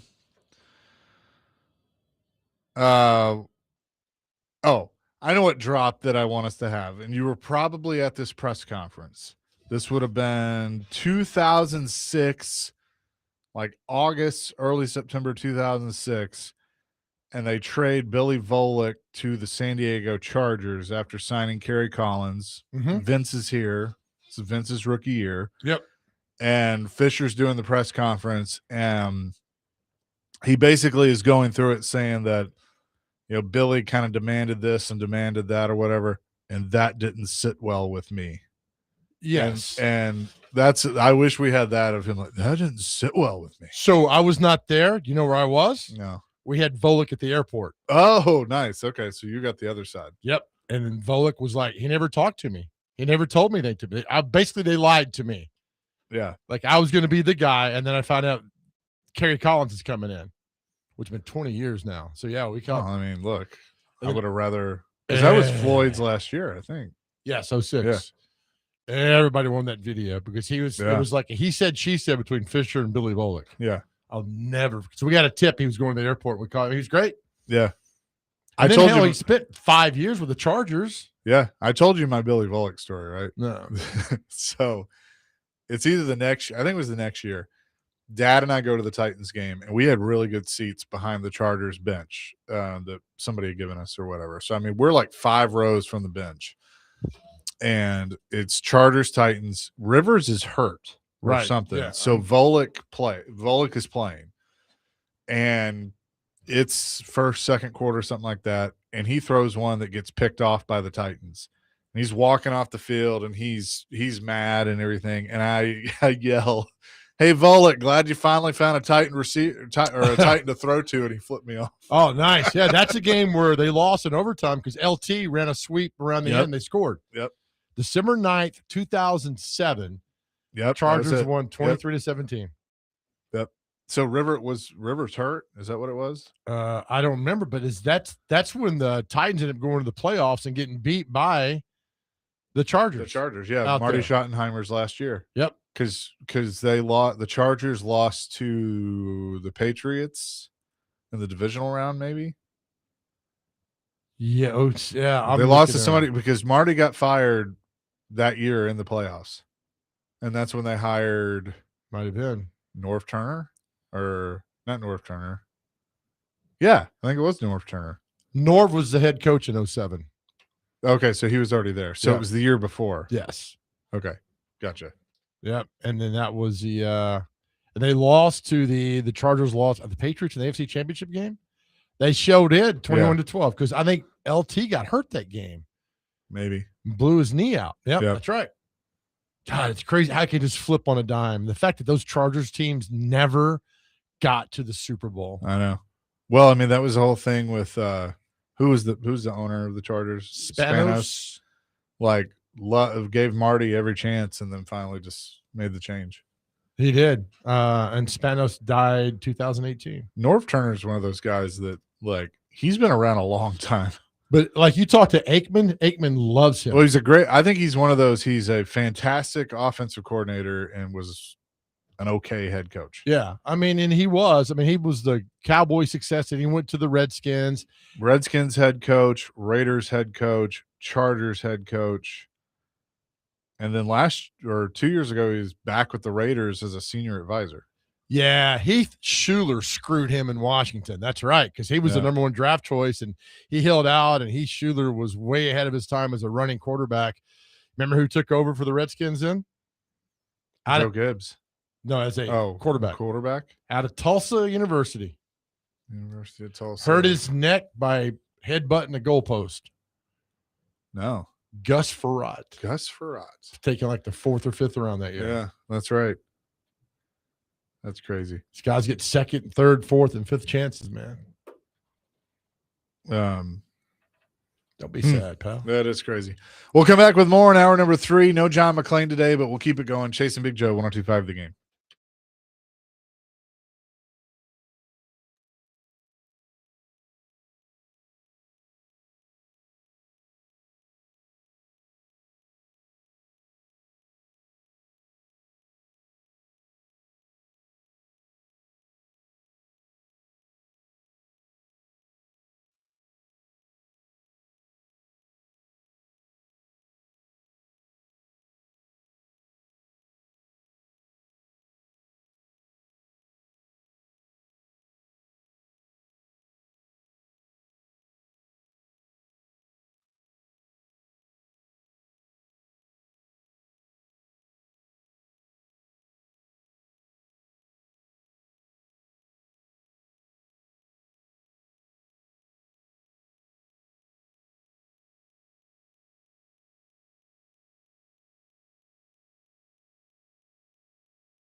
Hour number 3, Chasing Big Joe on our 2-5. The game on this Monday. He's Big Joe. I'm Chase McCabe, Dr. Crane, Nick Frazier on the 1s and 2s. We've had a lot of fun today. We talked schedule, all that. But our question of the day, Joe, is growing up, did your parents or grandparents smoke inside the house? Growing up, did your parents or grandparents smoke inside the house?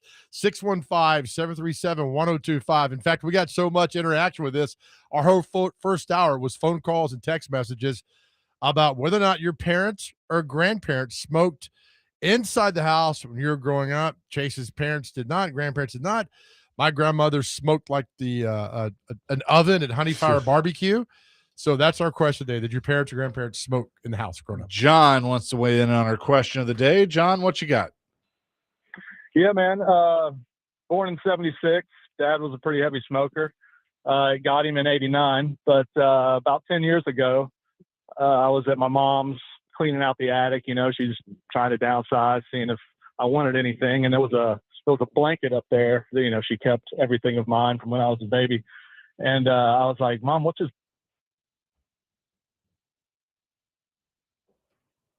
You there, John? Johnny? Cell phone doesn't work in Miami. I think you cut out. John? Okay. Call back, John. Call back, John. We had us on pins and needles right there. Yeah. With that. I don't. Sounded familiar. You did a little. Yeah. Well, and it's like somebody from Union City. And that was born in 1976. Right? Okay. To do all that. Yeah. So that's it. Our question. Let us know. 615-737-1025. Did your parents or grandparents smoke inside the house growing up? I believe this is a generational kind of thing because Nick's mom and dad didn't, because there's confirmation my grandmother did smoke, but it was not during any of her pregnancies. Okay. Oh, so I mean, what are you going to do? Arrest her now? I mean, it's okay. I told you my mother smoked the entire time she was pregnant with me. I mean, they just did back then, right? That's fair. I mean, she would paint the walls and probably smoke cigarettes. That was probably about it. Yeah. Big painter back in the day. Oh, not with like her breath, but like painting. Yeah, okay. On the wall. Okay. That's a joke, that generational joke too as well. I mean, I think 25 inches long when I was born, she said. So I mean, it's not like smoking stunted my growth or anything. I mean, Chase is 7'7". No telling how big were you when you were born?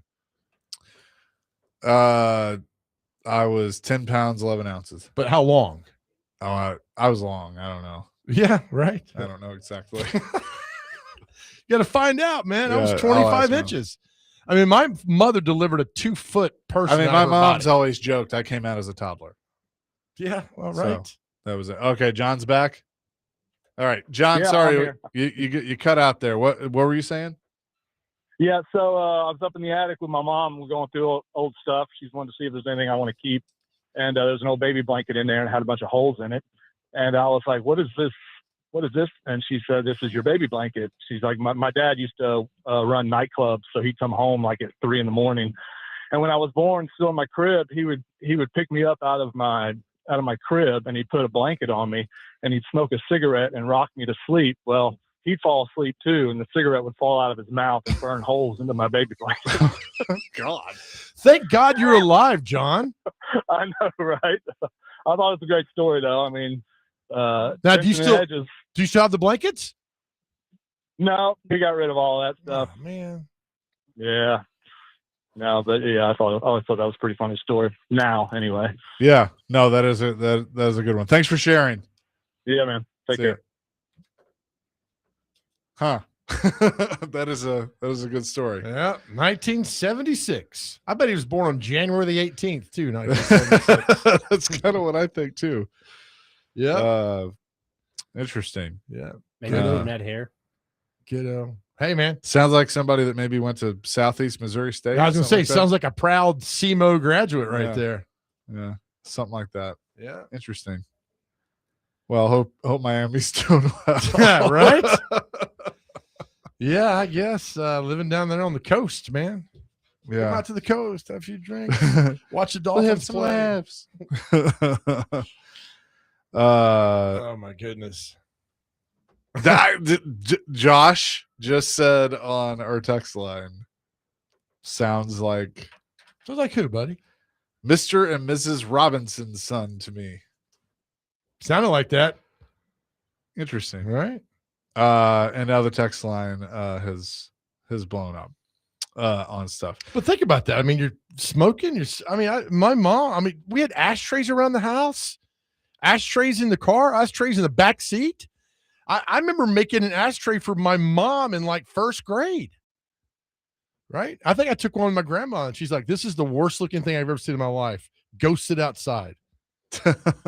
My grandmother was meaner than hell. I mean, she was awful. What did you do to her? Nothing. She just hated people. She hated people and loved Jimmy Carter. That's it. She loved Jimmy Carter. God almighty, she loved Jimmy Carter. 2076. Has Big Joe paid tribute to Bobby Cox yet, or is he waiting until Dale Murphy makes the Hall of Fame? I think that this is you're a Braves or we're a Braves fan, but like the Bobby Cox era was certainly my era, and sure, we will definitely talk about that.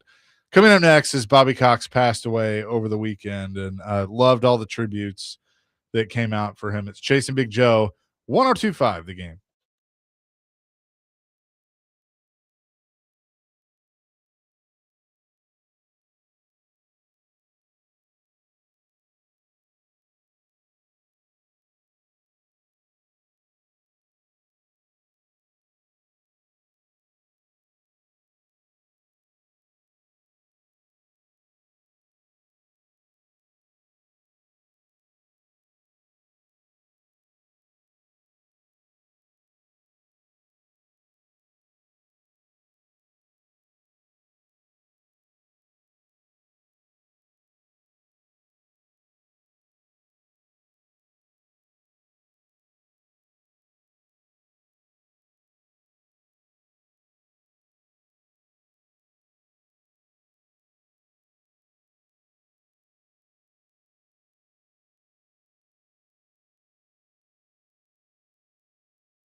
Chasing Big Joe, 102.5 The Game. Here on this Monday. Saw the news over the weekend that Bobby Cox, the longtime manager of the Atlanta Braves, had passed away at the age of 84 at his home in Georgia. Obviously, he'd had some health problems with, a stroke and all of that, but the Hall of Fame manager for the Braves, and I just spent the whole weekend watching, Bobby Cox get thrown out of games and all those clips and stuff like that.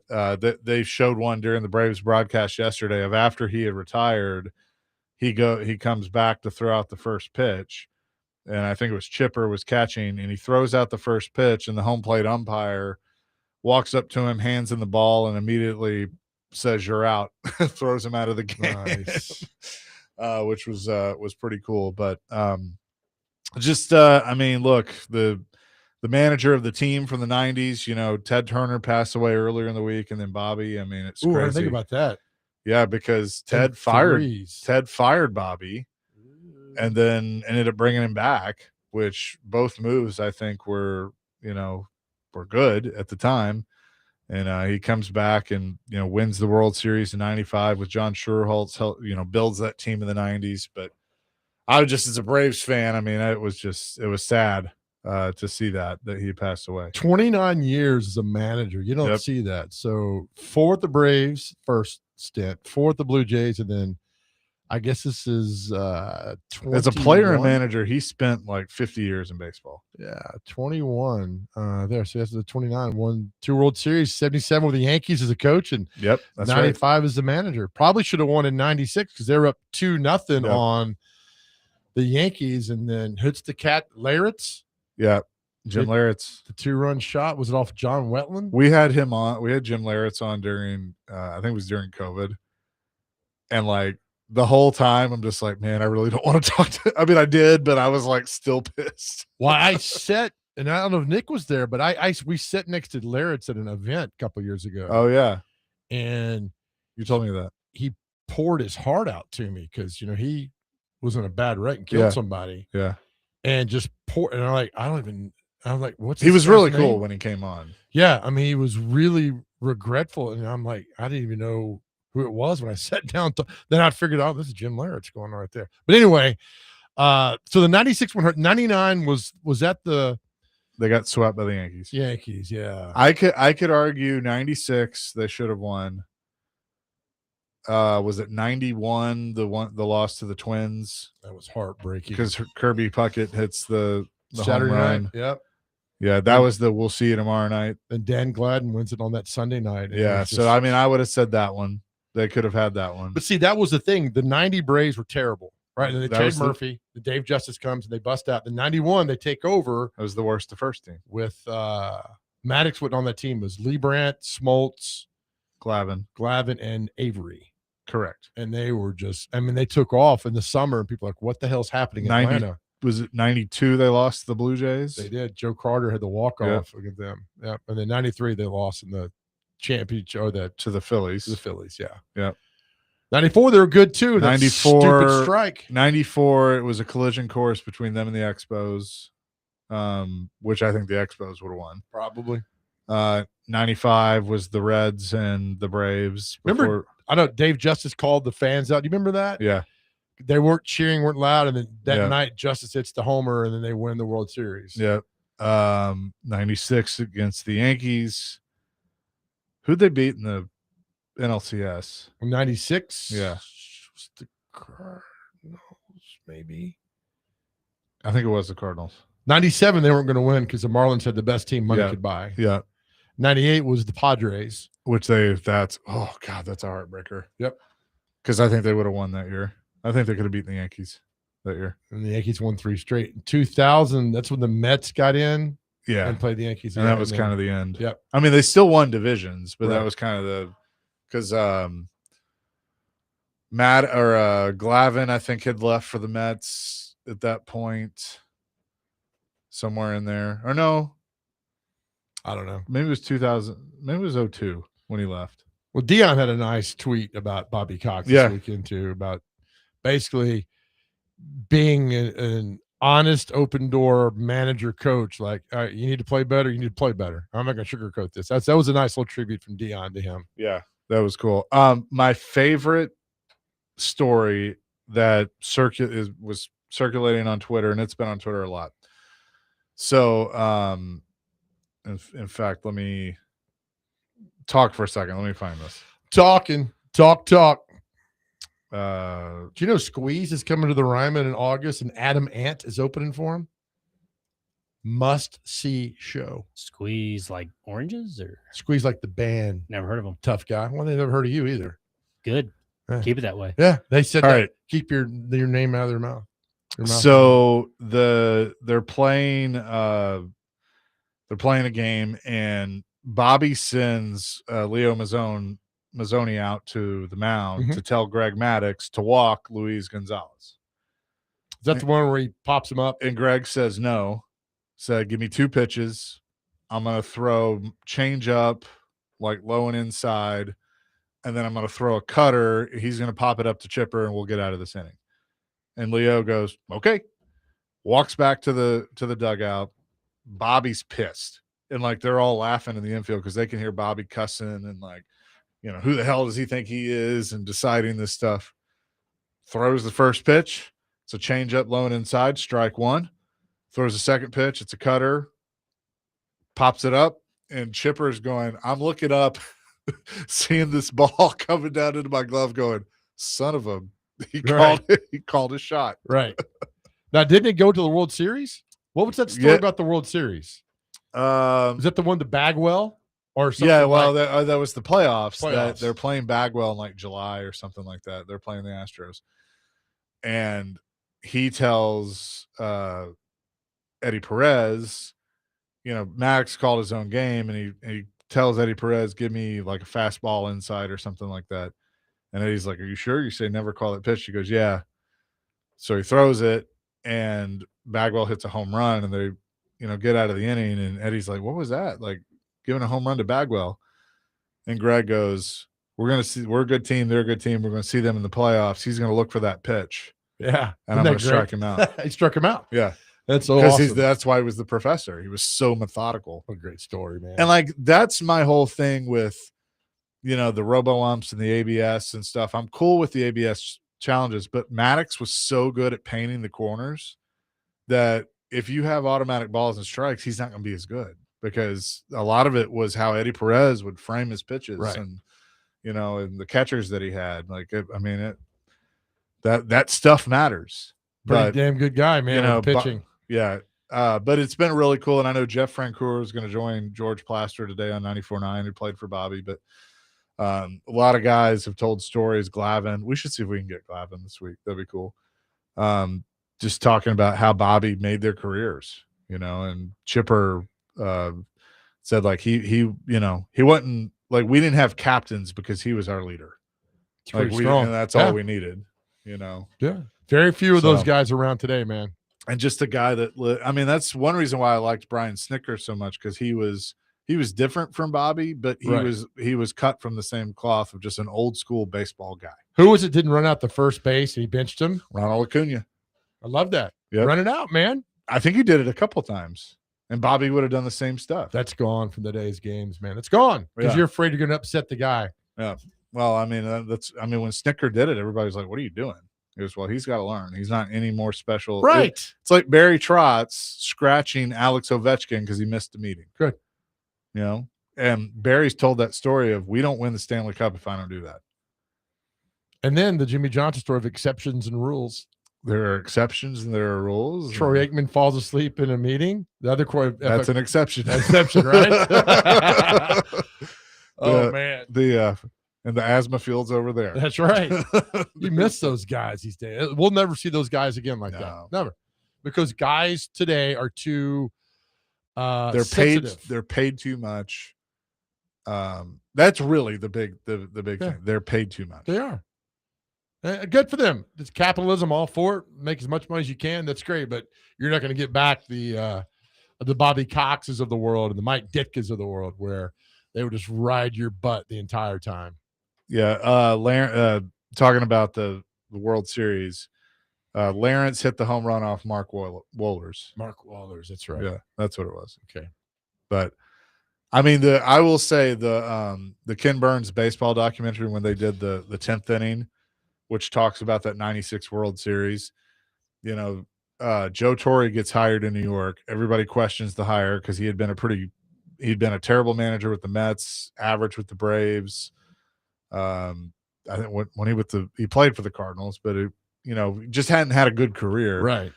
And Steinbrenner hires him. They end up going to the World Series, and he tells a story where he walks into Steinbrenner's office before the World Series. And George goes, "Well, what do you think?" And he goes, "I'm going to prepare you for how this is going to go. We're going to go to Atlanta. We're going to go down 0-2. Or no, they're going to come here, and we're going to go down 0-2." And he's like, "What do you mean?" He goes, "Well, Maddox is pitching game 1, and I think Glavin's got game 2. We'll go to Atlanta. I know Atlanta. That's my town.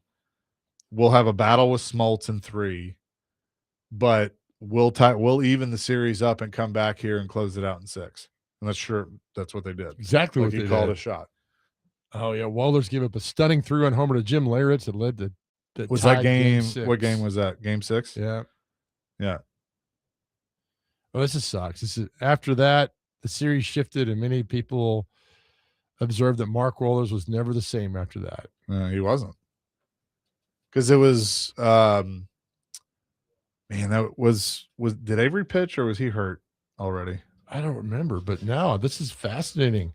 Because then they got Rocker. It said Mark Wohlers suffered from the Steve Blass disease, a psychological block which manifests itself when baseball players overthink the act of throwing a baseball and consequently become unable to throw it with any sort of control. Damn. The AP called him the 1990s poster child for Steve Blass disease, and that went a long way into his depression. Good Lord. Okay, I wish I would have never read that. Yeah, so Avery was Smoltz, Glavin, Maddox, Avery, Jason Schmidt was the other starter, and then Wohlers was the closer. So, man, seems like the good old yesterday. days. Yeah. Some of the Pedro Barbon, remember him? I do, because he's pitch hitting for Manny Mota. Pedro Bourbon. Yeah. Man.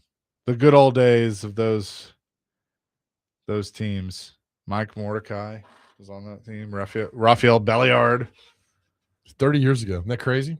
Blauser playing short. Jeff Blauser. Yeah.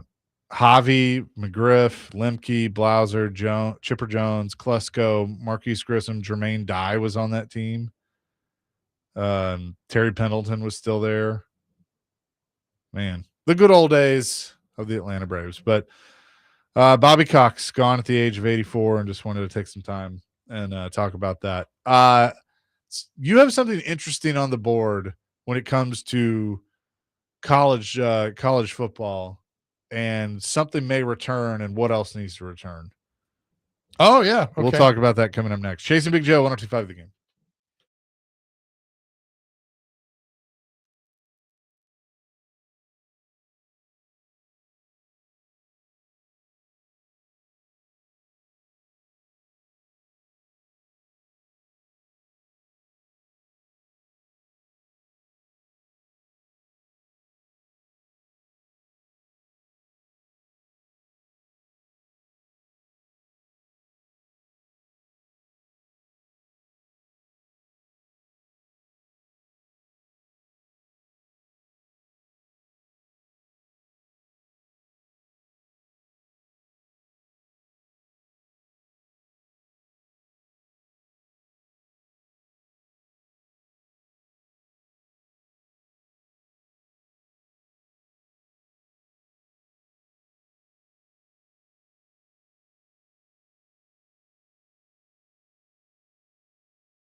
Chase the Big Joe, 102.5 The Game on this Monday. We'll have celebrity birthdays, and what day is it coming up next here in a few minutes. But I saw this on your whiteboard. Thanks, that pal. you put out. We love the whiteboard. We love the whiteboard. Right. It gets things done.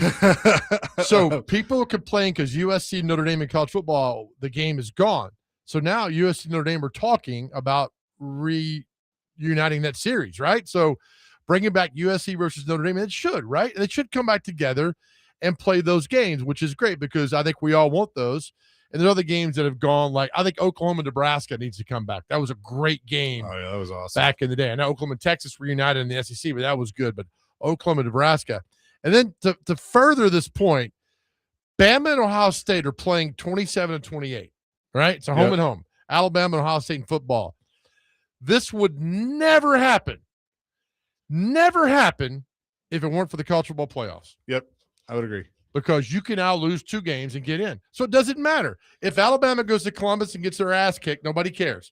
Ohio State goes to Tuscaloosa and it's returned the favor, nobody cares because you get it's not about winning every Saturday now.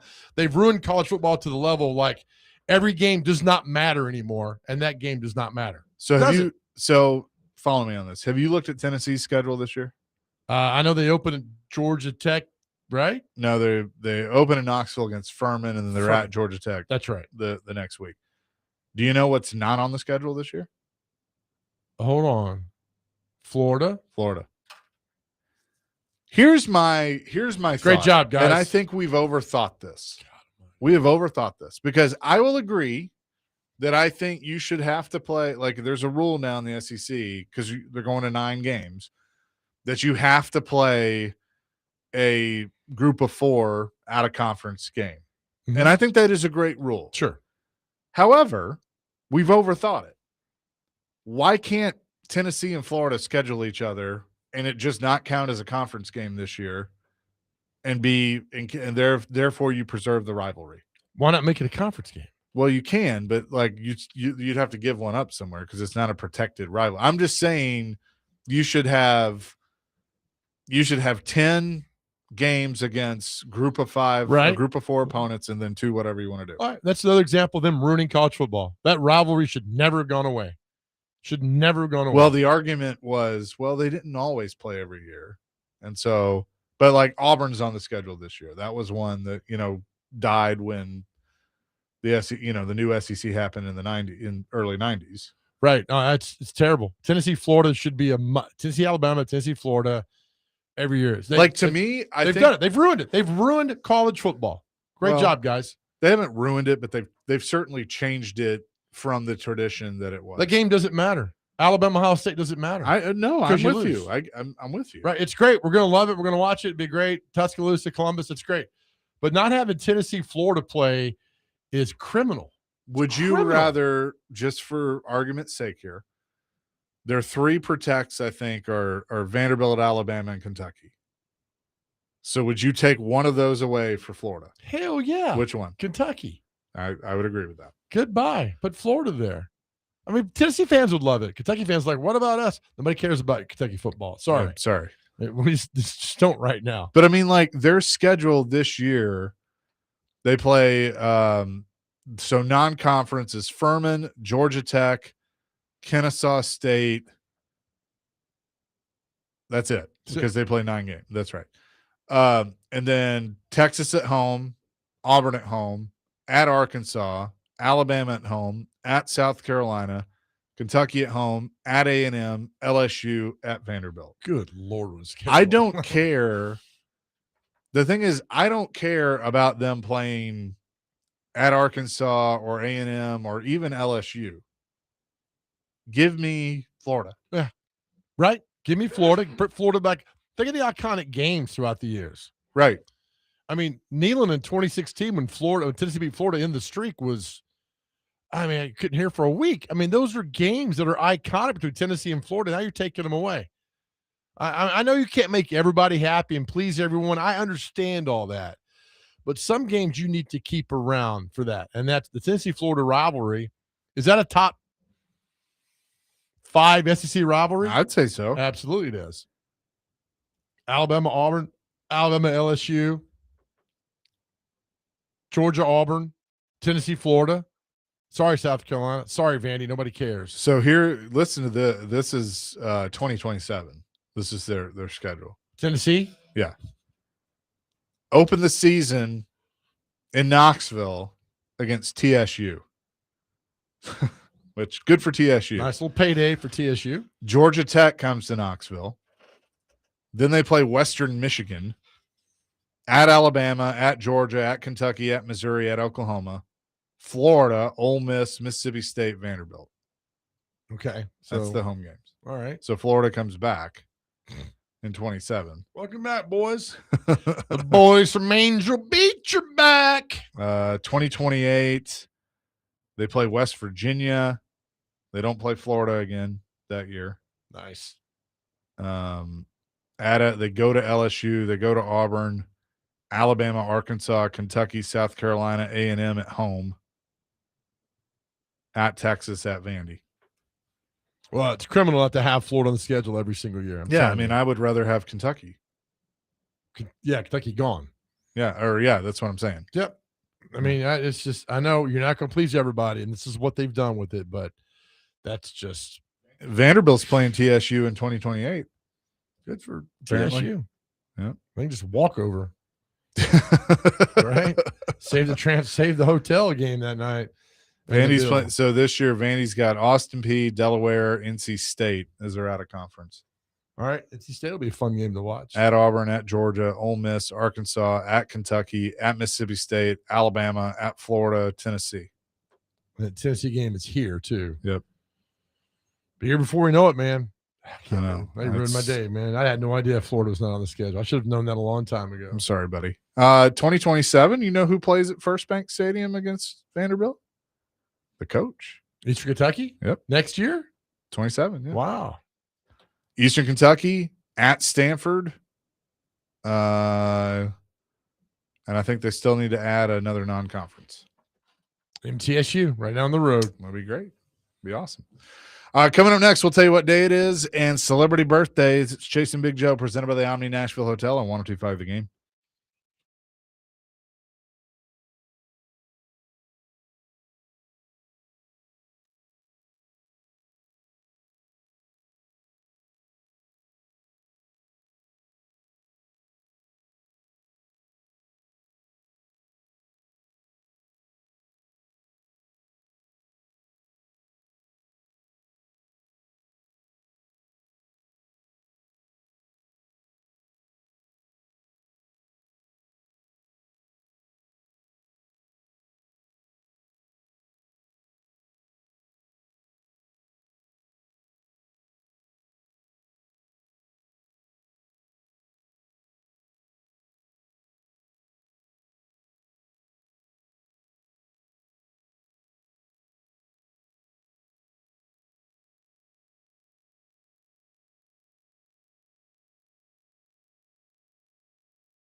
Chase and Big Joe 102.5 The Game here on this Monday. DVD coming your way here in just a few minutes, as they will keep the fun going on this Monday. Tomorrow, we're back in studio tomorrow, and then we're on the road. We're on the road, baby. The rest of the week. We are on the road. I got the band fired up. They're good to go. They want their damn per diem, and they're not going to get it today. Yeah, I know. They get a little mad about that, don't they? They do. And I'm like, hey, guys, just stop it. Yeah. It's a union shop around here. Broadcasting from the Busy Bee Plumbing, Heating, and Air Conditioning Game Nashville Studios, home of the $99 yearly Beehive membership, where the buzz is always about great service. With that, let's get to what day is it and celebrity birthdays. Okay, short list today. Eat What You Want Day is today. Hostess. I love those days. Oh, I know. It feels like it's every day, right? Hostess Cupcake Day, National Mocha Tort Day, National Twilight Day, World Ego Awareness Day. Well, hold on a second. Oh, no. Mocha Tort? Tort, yeah. What is that? It's a chocolate cake is what it is. Oh, is like it? A tort, Just yeah. say chocolate cake. Well, a tort's different than a cake. Tort's How's it different? It's more of a condensed type cake. A cake has a little bit more airiness to it. I thought tort was a law. I mean, it probably could be, but this is No, I think it is. It's an edible. This is an edible law. A law is edible? I'm continuing. Last but Probably not wise. least, this is very important. National Women's Checkup Day. So women, go find the doctor and get good checkup. Thanks, Dr. Crane. Are you a doctor? Can you do checkups? Oh, not like that, I don't think. All right, time for celebrity Wellness birthdays. checks are possible. I can do wellness checks. No, we're past. We're good. I can just make a phone call. No, we're good. All right, time for celebrity birthdays. Dr. Crane, you'll go first because your record is 2-37 over the last 39 games. Dr. Crane, how old is famed sports writer Mike Lupica? How old is he today? Yeah, some books out there too. He does? Yeah. 62. 81. 74. Chase, how old is former NFL quarterback Steve Bono? Not Ken Sonny Bono or Bono from U2. Steve Bono. 73. 65. 64. Dr. Crane's up 1-0. Dr. Crane, how old is former boxer Mark Breland? He's an episode of Miami Vice too, by the way, but I won't get into it. 68. 64. 63. Tied at 1. Chaser, how old is former Major League pitcher Bobby Witt? 58. 54. 62. Dr. Crane, how old is former USC Heisman Trophy winner Matt Leinart? Matt Leinart is 44. That's a pretty good guess. I'll say 43. 43 exactly. Chase up 3-1. Chase, how old is Cam Newton today? Cam. Yes, we can.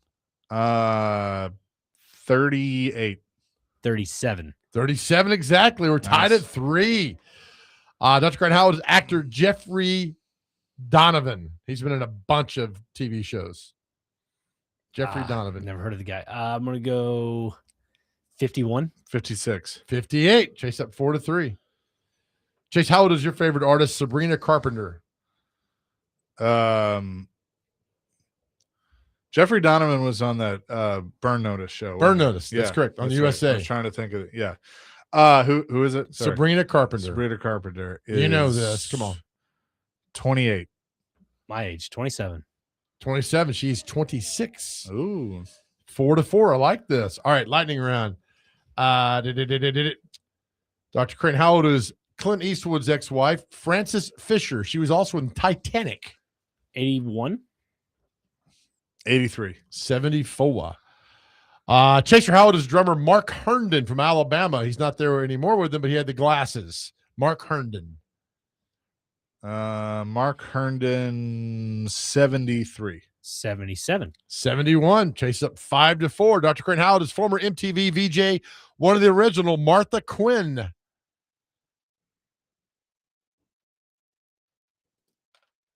That's him, right? Yeah, Dr. Crane. I'm sorry. I was waiting on Chase. No, waiting on you, pal. Excuse me. Sorry. 61. 71. 67. Chaser, how old is country singer Tim Rabin of the Rabin Brothers? That's Marty's brother. Tim Rabin. 63. 60. 63 exactly. Here he goes. Time to pull the way. 7-5. Dr. Crane, how old is actor Jonathan Jackson? He was in the TV show Nashville and Tuck Everlasting. It's a show about you, Tuck Everlasting. Man, so many jokes to go on. Oh, you grow up. I'm going to go with 55. And by the way, please check Sabrina Carpenter's year of birth. I'm just going by what the staff says here. It's okay, but I'm going to go with my original answer was what, 62, right? Sabrina Carpenter? No. This one that we're doing right now. Did I say 62? I don't know. Yeah, we'll go 62. Hold on. How old's Sabrina Carpenter? I said 27. She's 26. Crack staff back here says 27. Google does say 27. All right. This is ridiculous then. So what'd I say, 28? Yeah. So you get a point off. So it's 7-6. You said 26? No. I said 27, but he said before this round. Why? How the hell do you know how old Sabrina Carpenter is? You in the back. He fact checked you after it was over. I just list off the internet, man. I get two different lists here. They're all the same thing. I have a community that's rallying around me. They want me to win. I like communities to grow up. All right, that's 7-6, right? I got 6-6. Oh, I thought Chase had 7. I had to take one away. Oh, okay. Because he had, and they gave you the 2, so it's 6-6. Oh, okay. All You're right. right. Yeah. I like this. Okay. I don't like this. Who do we have now? Did we get Jonathan Jackson? Or we skip him, right? I didn't say it. I don't know. How about the last one here? Rapper Chase, you go. It's 6-6. Rapper Ace Hood. Ace Hood. Not Ace Wood, but Ace Hood. 56. 52. 38. Great job. Nice. I'm out of now I'm worried about this stupid list here. I mean, it says a list of 20. It's fine. 22. No, it's not fine. I'm going to have a meeting with the staff afterwards. I think it's the most I've ever seen Joe flustered. Because I don't like being wrong. I've been wrong since 84. That's Walter Mondale. All right, this game has been it's been flagged, so nobody wins today. So it didn't happen. No. I'm really perplexed. Couple of schedule things. Yeah. Fox has acquired 2 more national games for 2026. The 5-game package that at one point seemed to be headed for YouTube will instead be split between Netflix and Fox. Per multiple reports, Fox CEO Lachlan Murdoch said Monday that the company will add a pair of nationally televised games to its existing Sunday afternoon package. One of the games will originate from Germany, giving Fox the first ever triple header of games on a single day on broadcast TV. That game will be hosted by the Lions and played on Sunday, November 15th. A lot going on. I'm sorry. I'm out of whack. I am upset that the birthday game has been compromised. I'm very upset. Well, It's all right, I'm not mad at him. No, I'm we'll mad at say my it's all list. right. It's not all right. That's fine. People demand. Look, celebrity birthdays is very popular. People demand perfection, and Contrary to what one person thinks. and my staff did not deliver a perfect birthday, and I'm highly upset at them.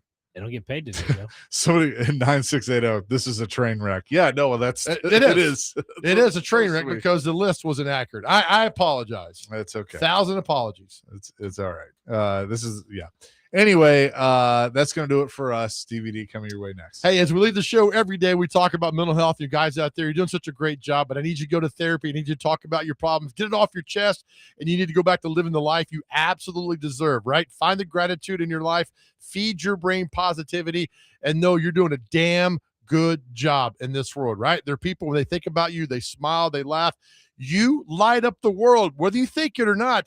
There are people that absolutely love you and love when you come around because you make them happy. Know how much we love you, and know, more importantly, more than anything else in this world, please understand and know how much God loves you.